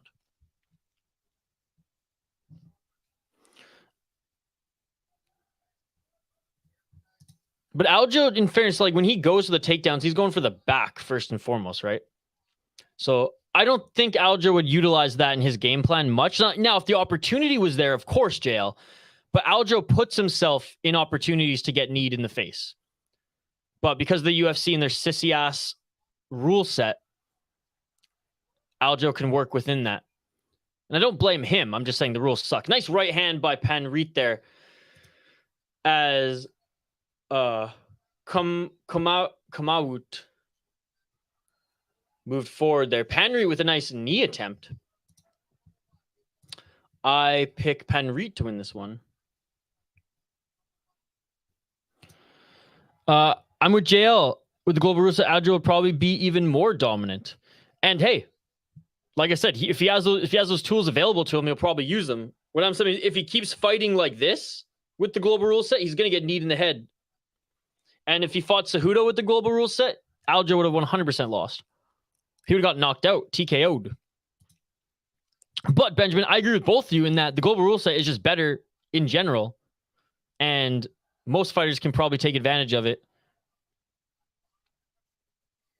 and utilize those tools to their advantage. Most fighters, not all of them, but 1 minute on the clock here. Panrit getting the better shots on Komawut.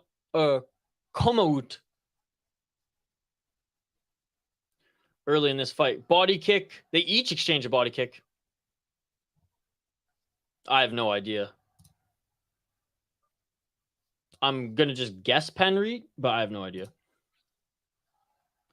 Nice catching of the kick there was Panrit. Not able to get any shots on him after was Komawut. Komawut with a good left body shot. The Asian one. The more Asian one.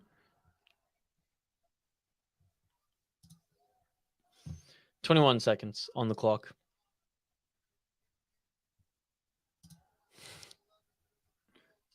Ooh, step in left elbow. Oh, and there we go. There's a right hand that lands by Komawut. Good display of respect. So it was a counter left hand that landed on Komawut, but Panrit, in my opinion, got the better shots. More significant strikes. Harder shots in that round. Let me know your thoughts in the live chat. I have Panrit winning that first round. First of all, they aren't Asian. They're Thai. Aren't Thais not Asians? Shit, man. Even Persians are Asians. Even Iran is considered Asia.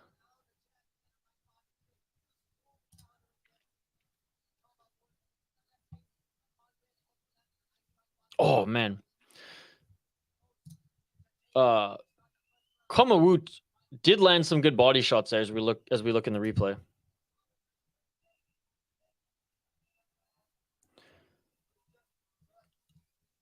Well, I mean, these fights are scored by round, so that's why I'm scoring them by round.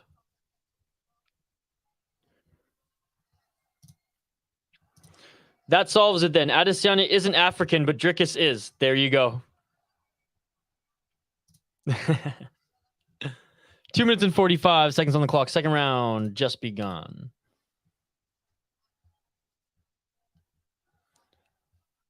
Nice right hand by Komawut. Panrit's just so quick with his counters. Even on the back foot, Panrit's dangerous. Panrit with another good body kick. Right hand by Komawut on the counter. Oh! And Komawut just dropped Panrit. Komawut just dropped Panrit. That might have been a shot to the back of the head.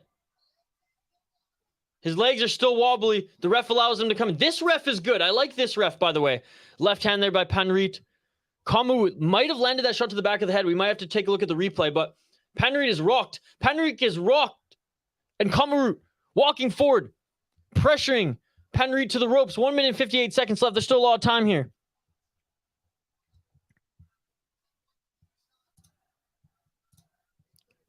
Yeah, that's what it looked like. Panrit looks like he's still huffing and puffing, but not completely on skates. Panrit throwing big right hands. Stepping right elbow attempts by Komawut. Panrit's right ear looks ripped. Well, if you hit him on the ear, that's not the back of the head. If you hit him on the ear, but again, I want to see that replay soon. Because he was pointing to the back of his head too. Trying to end it with an elbow, though, is Komawut. Look at this. Left hand by Komawut. And Panrit still in this. Landing solid shots. Right hand to the body followed by a kick, but Komawut caught that kick. Yeah, they'll show it in between rounds, I imagine. Fuck, what a fight, man. To follow up that last fight, this one's also delivering. Look, like I said, I'm all right with finishes as long as the fights are exciting. And for the most part, they have been today, guys. Big shout out to everyone joining us here. Like and subscribe if you haven't already. Ring that bell for notifications so you never miss an upload, so you never miss a live stream. We're going to be back for PFL today. We're going to be back for LFA today. And we're hopefully going to sneak in a UFC predictions video as well. Back-to-back wars indeed. I love how much of a one championship fan you are, Herbo. It's awesome. I'm not the only one. And obviously we got JC and like the one loyals over the UFC. And a nice left hand landed by Komawut, and throwing him to the ground was Panrit. Good knee to the body there, and a trip by Panrit. And that is it for the second round. Obviously, Komawut's going to win that second round due to the knockdown, but Panrit looked good at the end of that round. Third and final round coming up here, folks. I got it 1-1. All right, let's take a look at the replay. Where's that?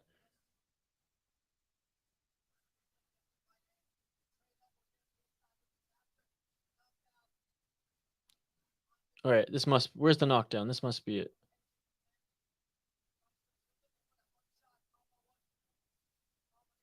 Why can't we find this? They're not showing the replay yet. Okay, so what happened? It almost looked like the right forearm hit the back of the head as he was swinging for a counter, or was it the left hand? The left hand, whatever. He was swinging for a counter left hook, and the forearm hit the back of the head. So not intentional. Dude, that's so awesome. John DeBella, baby. I had such a shitty broadcast that one too, because I was just like, no joke, I had my computer and everything set up on my guitar case because I just moved. I was like a week into Minnesota. All right, third and final round. And Panrit has been the aggressor thus far, ladies and gentlemen. Panrit has been the aggressor. 2 minutes and 25 seconds on the clock here. Panrit with a counter, or with a left hook, counter right there. Panrit throws Komawut to the ground again. They're back. Clinching is Komawut. 2 minutes on the clock. Ref separates them. Left hand by Panrit. Right hand by Panrit. Komawut with the left hand. Left by Panrit. Komawut with the body shot. Body shot by Panrit. Answers. They clinch again. 1 minute and 51 seconds on the clock. Komawut with a solid chin indeed.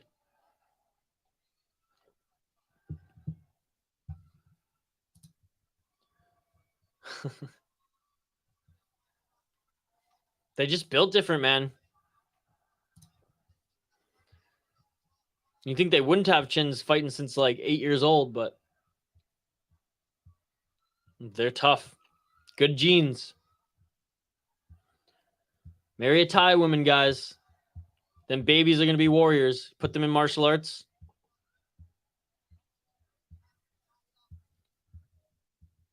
One minute on the clock. I'm very happy to tie it up. 1 minute on the clock. That could also apply to the clinch in this fight. The ties tie each other up. All right, I'm done.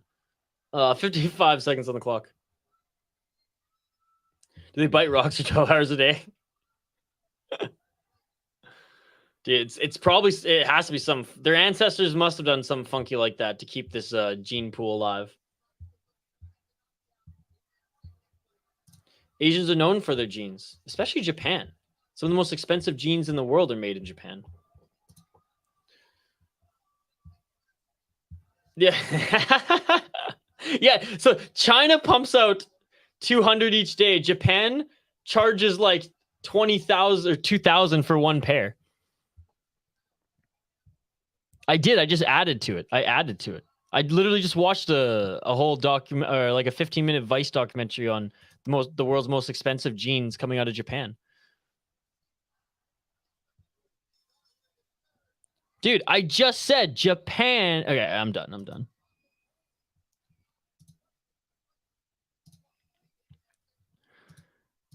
Jay Herbo didn't get that I got the joke and added to it, but that's okay. End of the third round.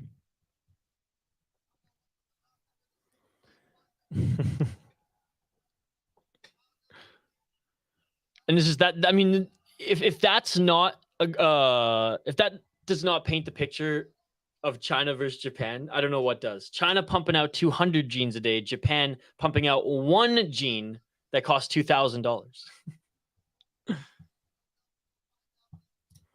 Just bleed. Great fight, guys. Great fight. Wow. Awesome fight.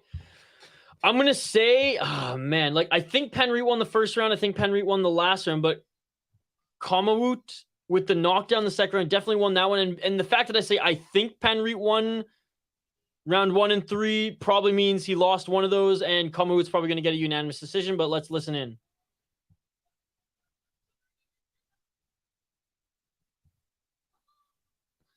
Komawut wins this one again. That knockdown, and probably won. He might have won the first or second round or third round. Who knows? But that would be our friend Mr. Irish. He's 12. Let's wrestle. Let's wrestle. Japanese pay top price for American beef too. They love it, despite having that Wagyu. I'm looking forward to hearing my word, baby boy.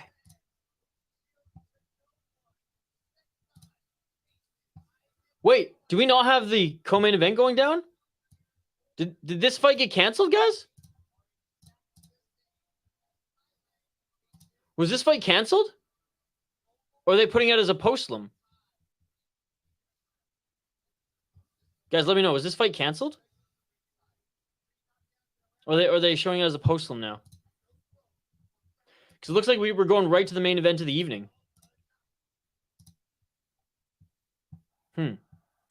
Seksan round 1 KO. Man, he's so dangerous. Seksan is my pick. Seksan's my pick too, by the way, guys. But interesting. Do you guys know, is this going to be a postlim? Do you guys have any word on what's going on with that fight? Was it canceled? Let's take a look. No, it doesn't say canceled. I haven't been on Twitter or anything this morning. I literally woke up, made coffee, took the dog out, started the stream. Speaking of Cassie, she's over there. Interesting. So last fight on the card, guys. Maybe Twitter. Let's see. Let's see on Twitter. What's going on? Why aren't we having that co-main event of the evening? I feel like they've done this before and they've just like put it on a postlim, but they made no mention to it on the broadcast at all.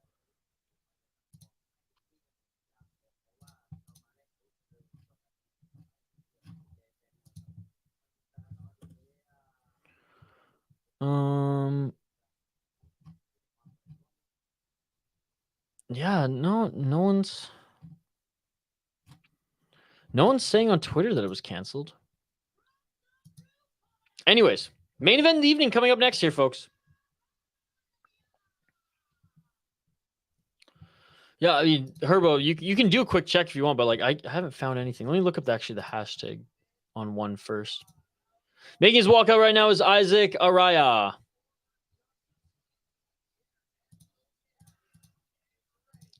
Oh, and he looks dialed, making his walkout right now.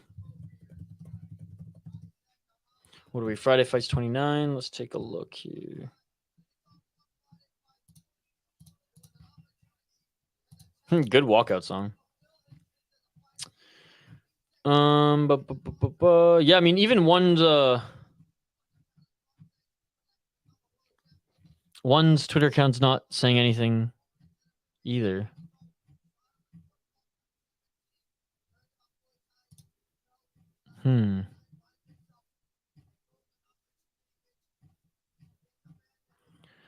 Yeah, I'm not seeing anything. I don't know why.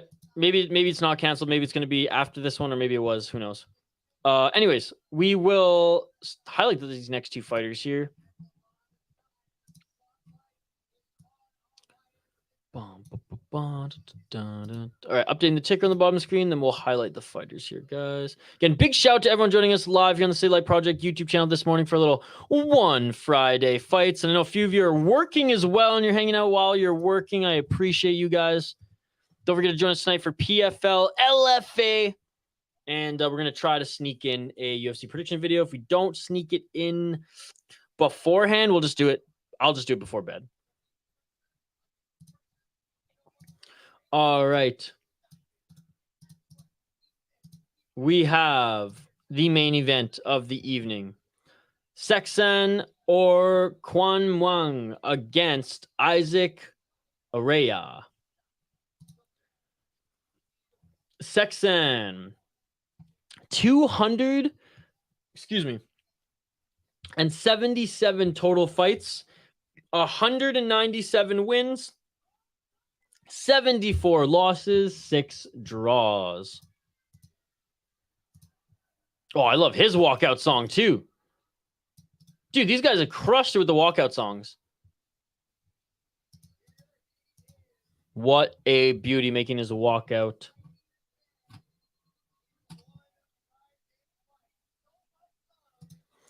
Dude, the crowd's going crazy for their boy walking out right now.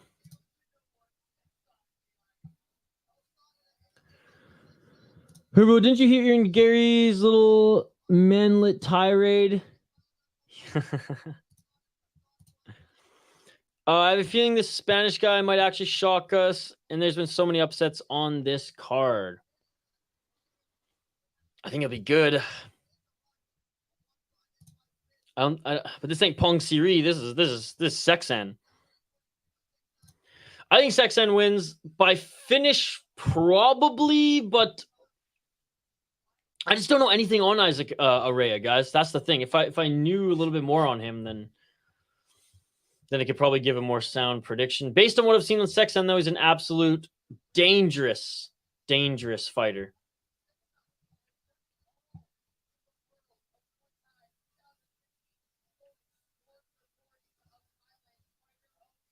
He's the fighter of the year back in... He's been doing it for a while because he's 34 years old. In his late 20s, I know, said fighter of the year in Thailand, world champion, national champion.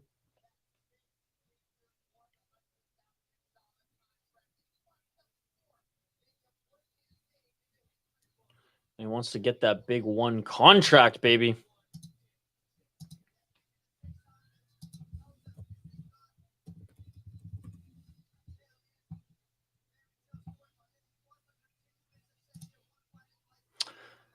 Like I said, guys, one more fight on the card here.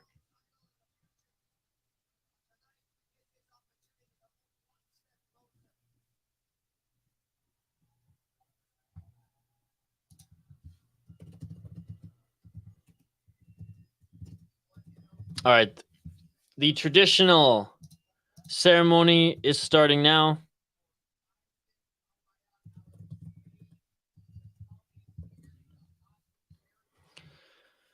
Both fighters performing their Y crew.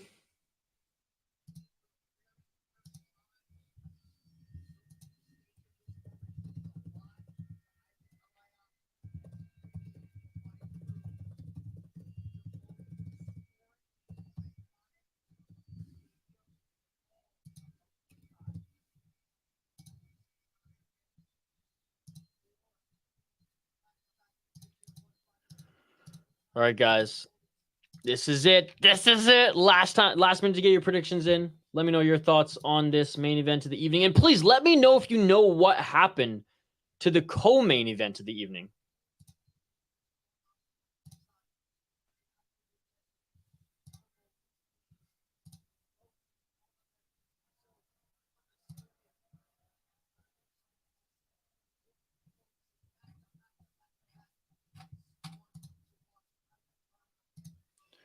All right.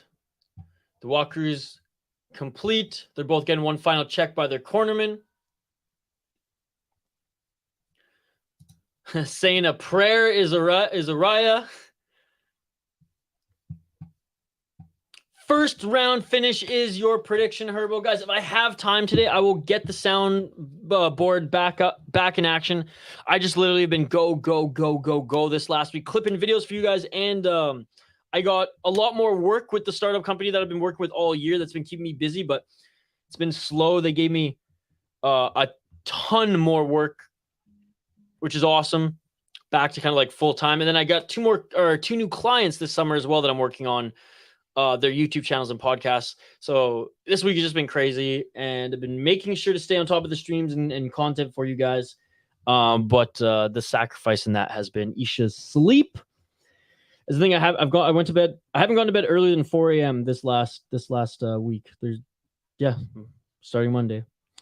And I'm not saying that to get any pity or anything like that. I'm just saying that's why I literally have no time to cut up sounds for sound bites. But I'm going to try to fire through some work between, probably noon. I'm going to go get lunch after this. So noon and we'll say 4:30. So I'm going to do a good 4.5 hours of grinding here today. Then we'll prep the streams for this evening. One has their comments off, so you can't even check there. All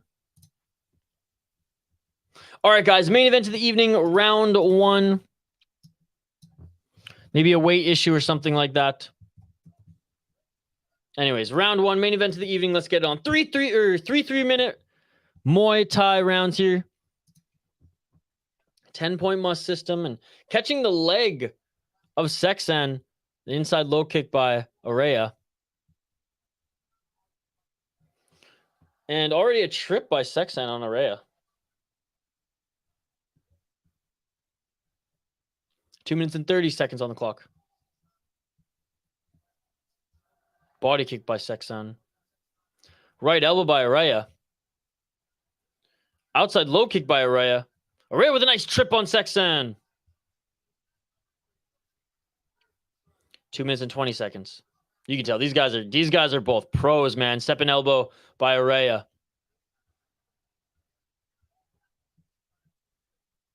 And Araya, despite being from Spain, rocking the Thai flag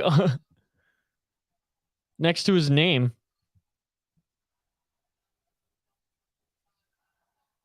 No, not a knockdown already.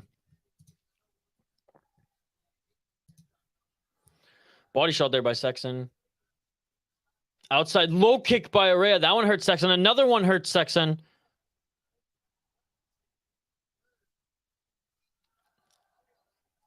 Oh, and Seksan just knocked down Araya.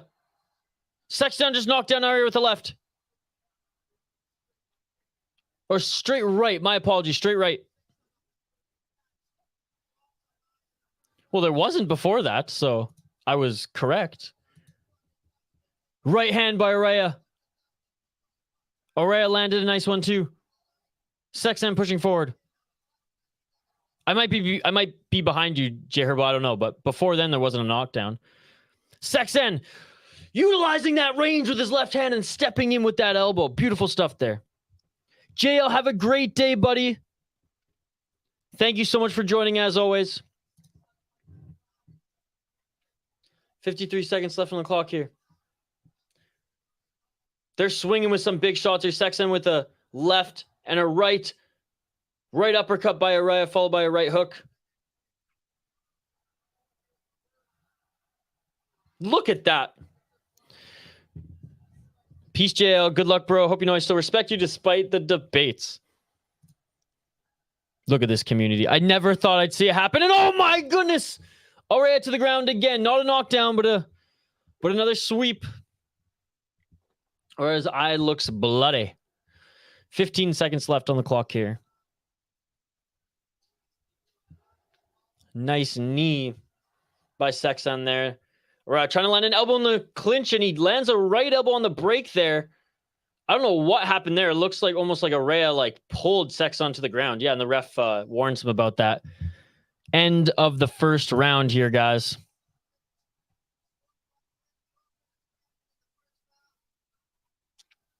So short right hand dropping Araya in the first round. So Seksan is up around, but Araya responded well with some good shots after that.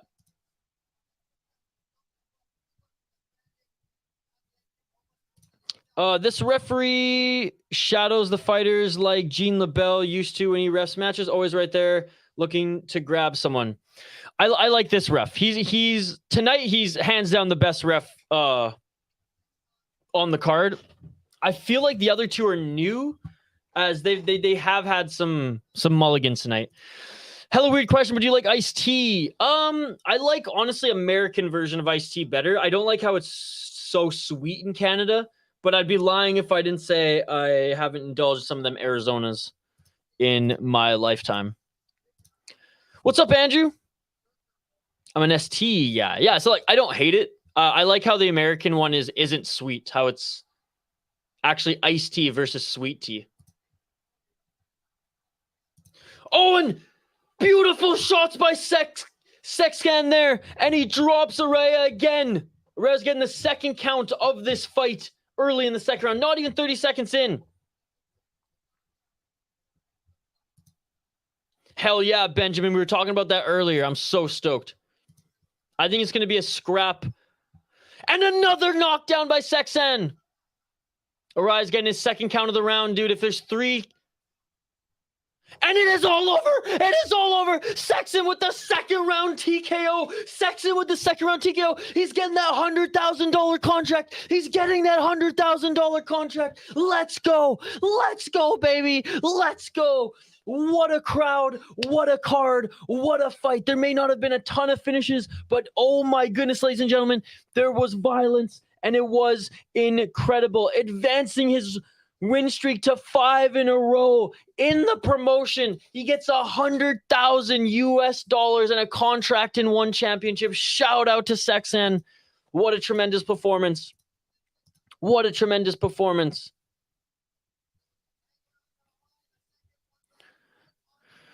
Wow. Yeah, we got fired up in that debate. I think it's going to be a scrap. Jay Herbo thinks it's going to be a quick standing guillotine finish by Holland. In the South, it's sweet tea. Yeah. So in Canada, sweet tea is just iced tea. Whereas like in the States, if it's not sweet tea, it's literally like iced tea. It's not sweet. Dude, he's so good. Andrew, it's been awesome, buddy. What a card.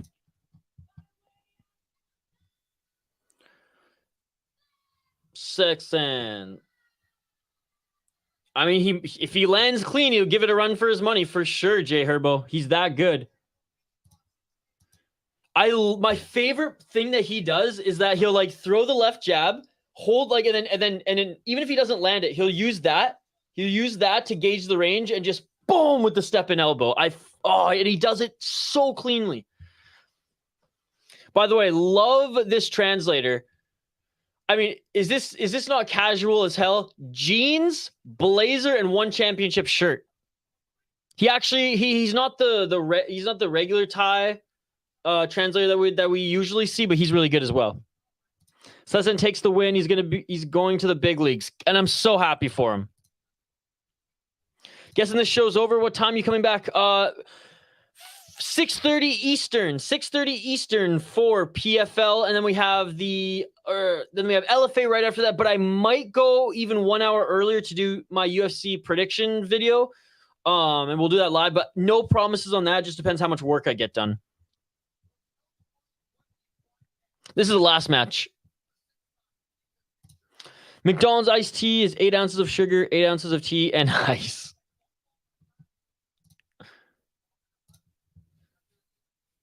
Man, Seksan, what a beauty. What a beauty. What did I say? 277 fights or something? Yeah, 277 fights, 188 wins now.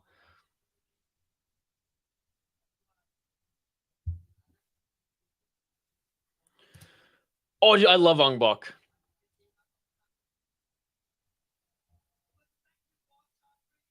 Though he does look humble. He's thanking Chaudhry here.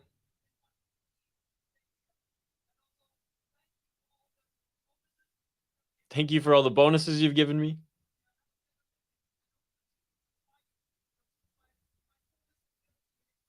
Yeah, I love Seksan, man. He's and he gets 300 and he gets another bonus, 350,000 bot. Dude, I love this Thai translator, dude. This Thai translator is bringing the heat, brother. Ong Bak, best Muay Thai movie ever, 100%. 100%. Dude, I love martial arts movies. Old Jet Li movies, Bruce Lee, obviously. When I was a kid, I watched all of them. We have actually, Herbo, we have a thread in our Discord where we share martial arts movies. We haven't been super active on that, but Foul one night, him and I just like went off talking about kung fu movies, and we decided to make a thread on the Discord. Well, it's 350 baht. It's not 350,000, but he is getting 100,000 USD contract. Absolutely. Now, man, Tony Jaa is a force to be reckoned with. He is amazing. I think he came to Toronto one time and did like an open workout sort of thing, and did the thing where he like kicked the lamppost.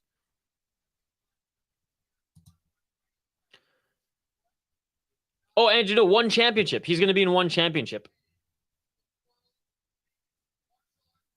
So Andrew, he won a contract to be in one championship, which is a MMA promotion like the UFC, but they also have Muay Thai, kickboxing, and submission grappling. I heard that they're also going to add boxing. KSW does that. They every now and then they'll add a boxing match to their card.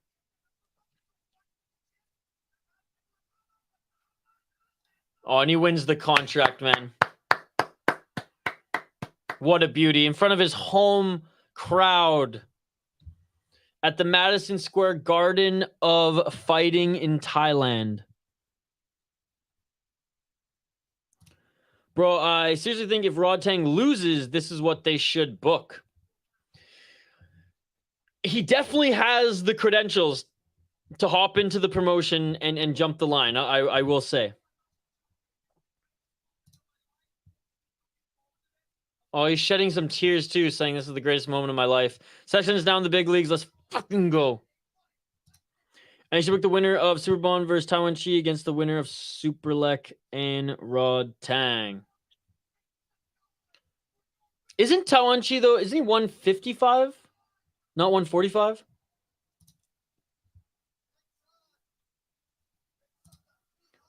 I wish he would go there, and I understand. Well, one championship is where he needs to be. He's not an MMA fighter. He's a Muay Thai fighter. Yeah, me too, dude. I'm so happy. And like Jamie and the other, and I know you've been interacting with some of the Muay Thai guys on Twitter, J Herbo. They're fun, eh? Jamie and the crew. Okay, so we do have another fight. I don't know why they do this. But the co-main event is now the main event. Why do they do this, JC? I'm so confused. Why do they... why do they put the co-main event after the main event? Anytime she's just hella tall. Seksan is the most unorthodox Muay Thai fighter I've seen, makes him unpredictable. The fight is still on. 5'11 versus 5'7. Wow, give me the 5'7, dude.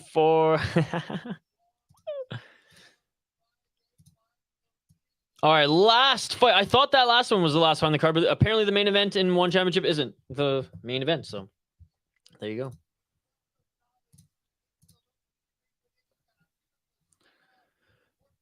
Who and who? Duangsompong Jitmungnong against Paidang Katsung Great. I'm going with the Jitmungnong fighter. I've seen him fight before. He is solid. Probably some issue that we don't know about. Yeah, that's true. Okay, I'm going to take a quick break here, folks. I'm going to grab some water. Then we will be back to call the last fight on the card. Don't go anywhere. Like and subscribe if you haven't already, and we'll see you on the other side. Let's go.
And we are back for the final fight on the card, ladies and gentlemen. That's right. The final fight on the card is not necessarily the main event of the evening, but that's okay. It is the co-main event of the evening, and that is the final fight on the card. Round one.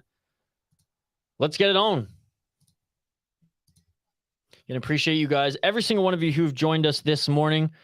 I know it's tough to wake up for early for some of these streams, but I appreciate all you who are just love this promotion, love this sport, and support this channel as we get up and watch these Muay Thai fights again. Love the shorts of Duangsompong, by the way.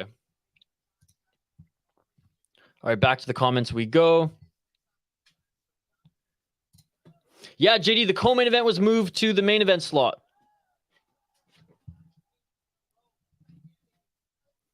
Works for me.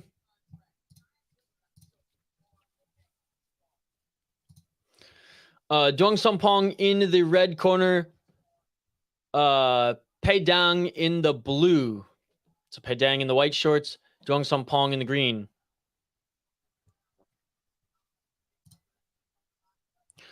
All good, Irish. How was jiu-jitsu? It was a pretty good card, man. Pretty good card. Final fight of the card right now. Outside low kick by Paidang. Going for the oblique kick. You don't see that much in Muay Thai. Catching of the body kick was Duangsompong, and he hurt Paidang after with a nice right hand. This doesn't look like a 5'11", 5'7" mismatch. No. Paidang's holding his own. 1 minute and 18 seconds on the clock, guys. And they're each exchanging some shots here now, but Duangsompong just seems a little bit more, as I say that, I was going to say a little bit more crisp there, but as I say that, he gets his kick caught, and Paidang lands a right hand. Which comment, Andrew? They are so unbelievable. I agree that the Muay Thai fights.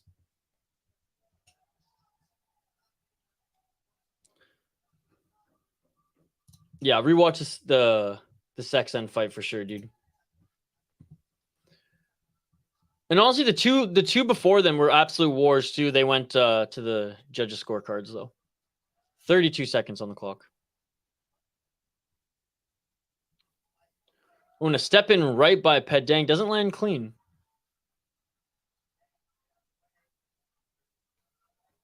Another body shot by Paidang, but a nice right hand to counter by Duangsompong. Straight left jab there by Paidang. High kick by Duangsompong.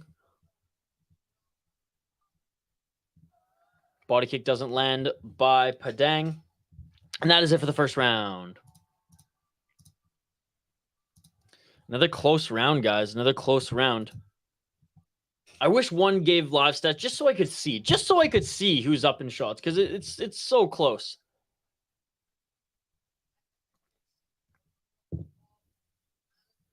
Like, I'm leaning towards Duangsompong. Couldn't even tell you why, though. Because he looked better.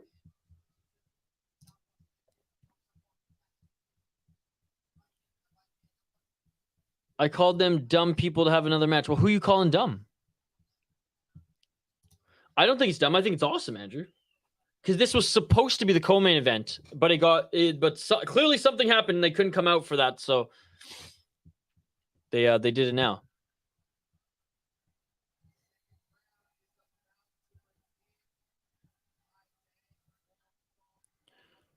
Just go to the fight with a dude named Face and watch every fight after that. Yeah, which was, I think that was the third last fight. 2 minutes and 53 seconds on the clock as we start this second round, ladies and gentlemen. Again, like and subscribe if you haven't already. Push kick there by Paidang. Don't forget to join us for PFL tonight, guys. PFL and LFA. We're in a nice combo there by Duangsompong. Oh, a straight left there by Duangsompong. Very different body types on these guys, eh? Oh, and another right hand by Duangsompong in the entry. They're clinching right now. Ref separates them.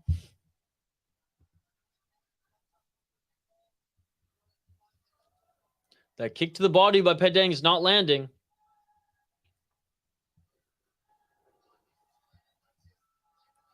It is weird, Andrew, but I'm glad that they saved the card, or at least saved this fight on the card. 1 minute 59 seconds. And a 1-2 there by Paidang, a left-right. I think that left uppercut of Duangsompong got through. Straight left jab by Duangsompong. Good flurry of shots there by Paidang, but Duangsompong with the counters, man. The counters. Gets them every time. One's 5'11", one is 5'7". This is about 7. After that was 6 other fights. We've been getting wars, Isha. What? Okay, I just thought yeah, I got that mixed up. But particularly the last 3 fights before this one, I think were the best ones. The fight with Face was good though. Left uppercut there by Paidang. Padang's throwing, like, putting a little bit more oomph into his shots here as he steps forward and lands a left, whereas Duangsompong was going for volume, was going for, like, I don't even know really how to describe it. As more of a crisp, clean game plan and technique. Like, his strikes, like, more explosive, better timed on the counters. However, Paidang, more of like a brawler, just throwing brute shots. And he landed some good ones in that last exchange there. They're back to the center here, and Duangsompong trying to land a knee there. Paidang tried to land one right back on him.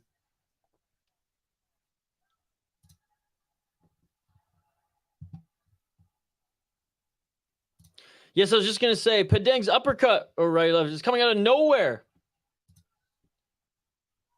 It's more telegraphed than that of Duangsompong, despite him being smaller, though, because he, like, throws his whole body into those shots. And that's it for the second round. Yeah, I got it around a piece going into the third. But it could be, again, it's super close. First round, very, very narrow. Yeah, I think narrowly Duangsompong won the first round. Second round, Paidang, especially with that flurry there at the end. My pick isn't looking too bad for taking it as a joke. Nice, Andrew. That's a good book. It's a good book. I read all those books growing up. It was cool because a lot of them, like the last few, were released like when I was the same age as the characters. So I think when the last book came out, I was like 13. Or sorry, I was the movies came out when I was around like my age, but the books came out before, but I read them usually around like the same, like trying to sync up like my age to the characters. So I think like when I read the first book, I was 11, second like 12 or 13 or 12, you know, and tried to time it up. But I know the movies followed my generation's pretty much our timeline, which was cool to see.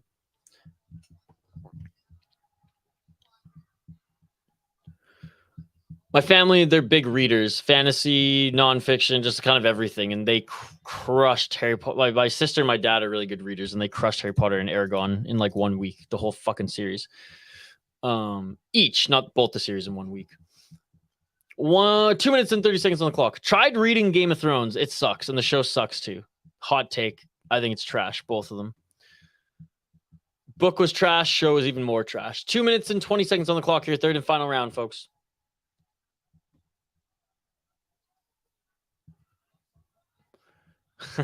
that is good. That is good. Ender's Game is a good series. 2 minutes. Actually, Ender's Game is one of my favorite books of all time. Body kick there by Duangsompong. Nice. See, I like the book, The Hobbit. I thought the movies were not great, personally.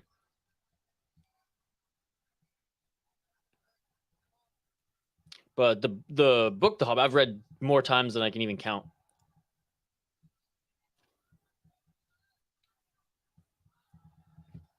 One minute and 34 seconds. And I will say, like, Harry Potter books are way better than the movies too, but the movies weren't bad. The movies weren't bad. Game of Thrones is trash, though.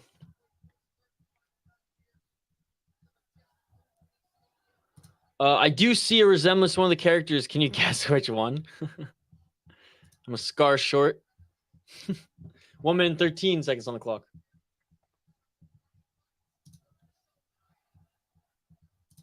So what I'm trying to figure out is Duangsompong shirts black or green.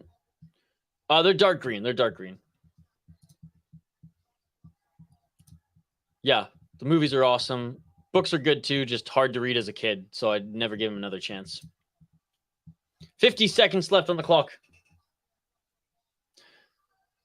And Paidang's looking good in this third round, guys. I don't know, another close fight, but I think I might give it to Paidang. 35 seconds left on the clock here in this third and final round. Last round of the fight. Movies, meh. Book, loved. Love the book. I've read it more times than... Like, I've lost track how many times I've read the book. 20 seconds left. Trying to employ that left jab is Duangsompong. He lands a good right counter there, but Paidang, he's in control of this third round. Right hand by Paidang. He's swinging big shots, or not all of them are landing, but not all of them are landing for Duangsompong too, and they just end this fight swinging in the pog here. Duangsompong in the corner. Nice left hand by Jaipang. And that is it. That is it. Paidang with some solid shots at the end there. His tongue is out. He's putting his hands up. He thinks he did enough to win this one. And you know what, young man? I think you did enough to win this one as well. Good display of respect. Duangsompong, I think he knows that he didn't win this one. He looks a little frustrated after the bell there. What do you guys think?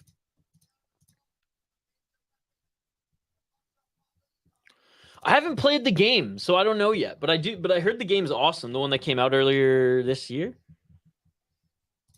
First thing, my guy won all 3 rounds.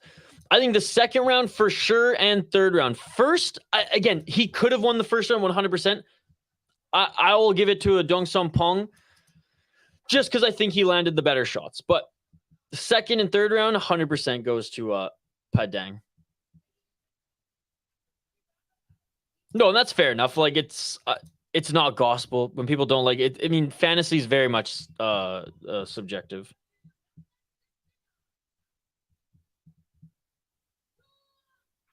What? Duangsompong wins this one unanimous decision? No way. No. Like, the only reason I could see him winning this one is because Paidang, like, all his flurry shots, not all of them landed. Because, like, that was, like, he was throwing a lot of shots that didn't get through, but, oh, man.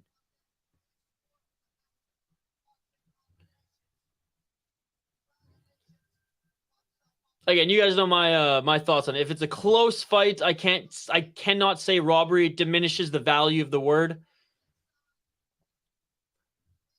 But again, that one, it should have been split decision again if they were going to go that way. Honestly, this one was the worst one, in my opinion, Jay Herbo. This one was the worst one.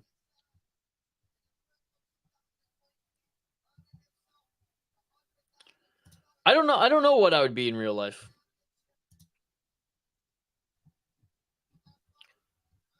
Wow. Until PFL, hasta la vista. Well done as always. Thank you so much, JD. Can't wait to see you tonight, brother. Have a great rest of your day.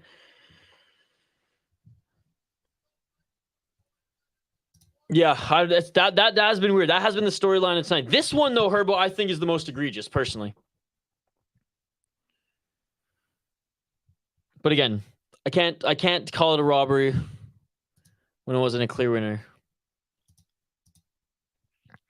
Paidang, I mean, was it the third round then? I mean, second round had to go with him. Third round did not a lot of his shots. I'm actually gonna rewatch this fight like while I eat lunch here, because that's the only thing I can think of is that more of his shots got through. Because body language wise, this guy was just throwing everything, and like, yeah, there were some few big shots that went through, and he landed some good flurries, and he did pressure Duangsompong quite a bit.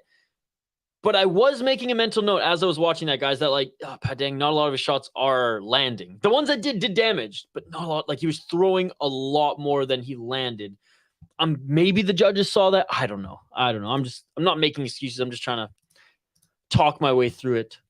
But anyways, folks, One Championship's already ended their stream, so we're going to end ours as well. You all are amazing. I appreciate you all. Smash that like button if you haven't already, folks. We will be back later today, potentially for 3 more streams, definitely for 2. Join us for PFL 8. That's right, PFL 8 tonight. We will be streaming PFL, the whole entire card, and then we will be streaming LFA right after that. If we have time before the PFL, we will stream our UFC predictions video an hour or half an hour before that fight card. Until the streams tonight, ladies and gentlemen, have a great rest of your day. Shout out to you all. Herbo, Andrew, Gravedigger, Benjamin, Irish, JD, Foul One, everyone who joined us here, JC, especially the exclusive members, Herbo, Foul One, Benjamin, Gravedigger Jones. Big special thank you to you guys. I heard it's good, the new one. I heard it's good. I just don't have a time to play video games. Second, third round, Pong got some punches. How many more hours? It starts at 6:30 Eastern. So later, alligator. After a while, crocodile. I will see you folks tonight. Thank you so much for the support. Peace. I'm out of here. Yeah.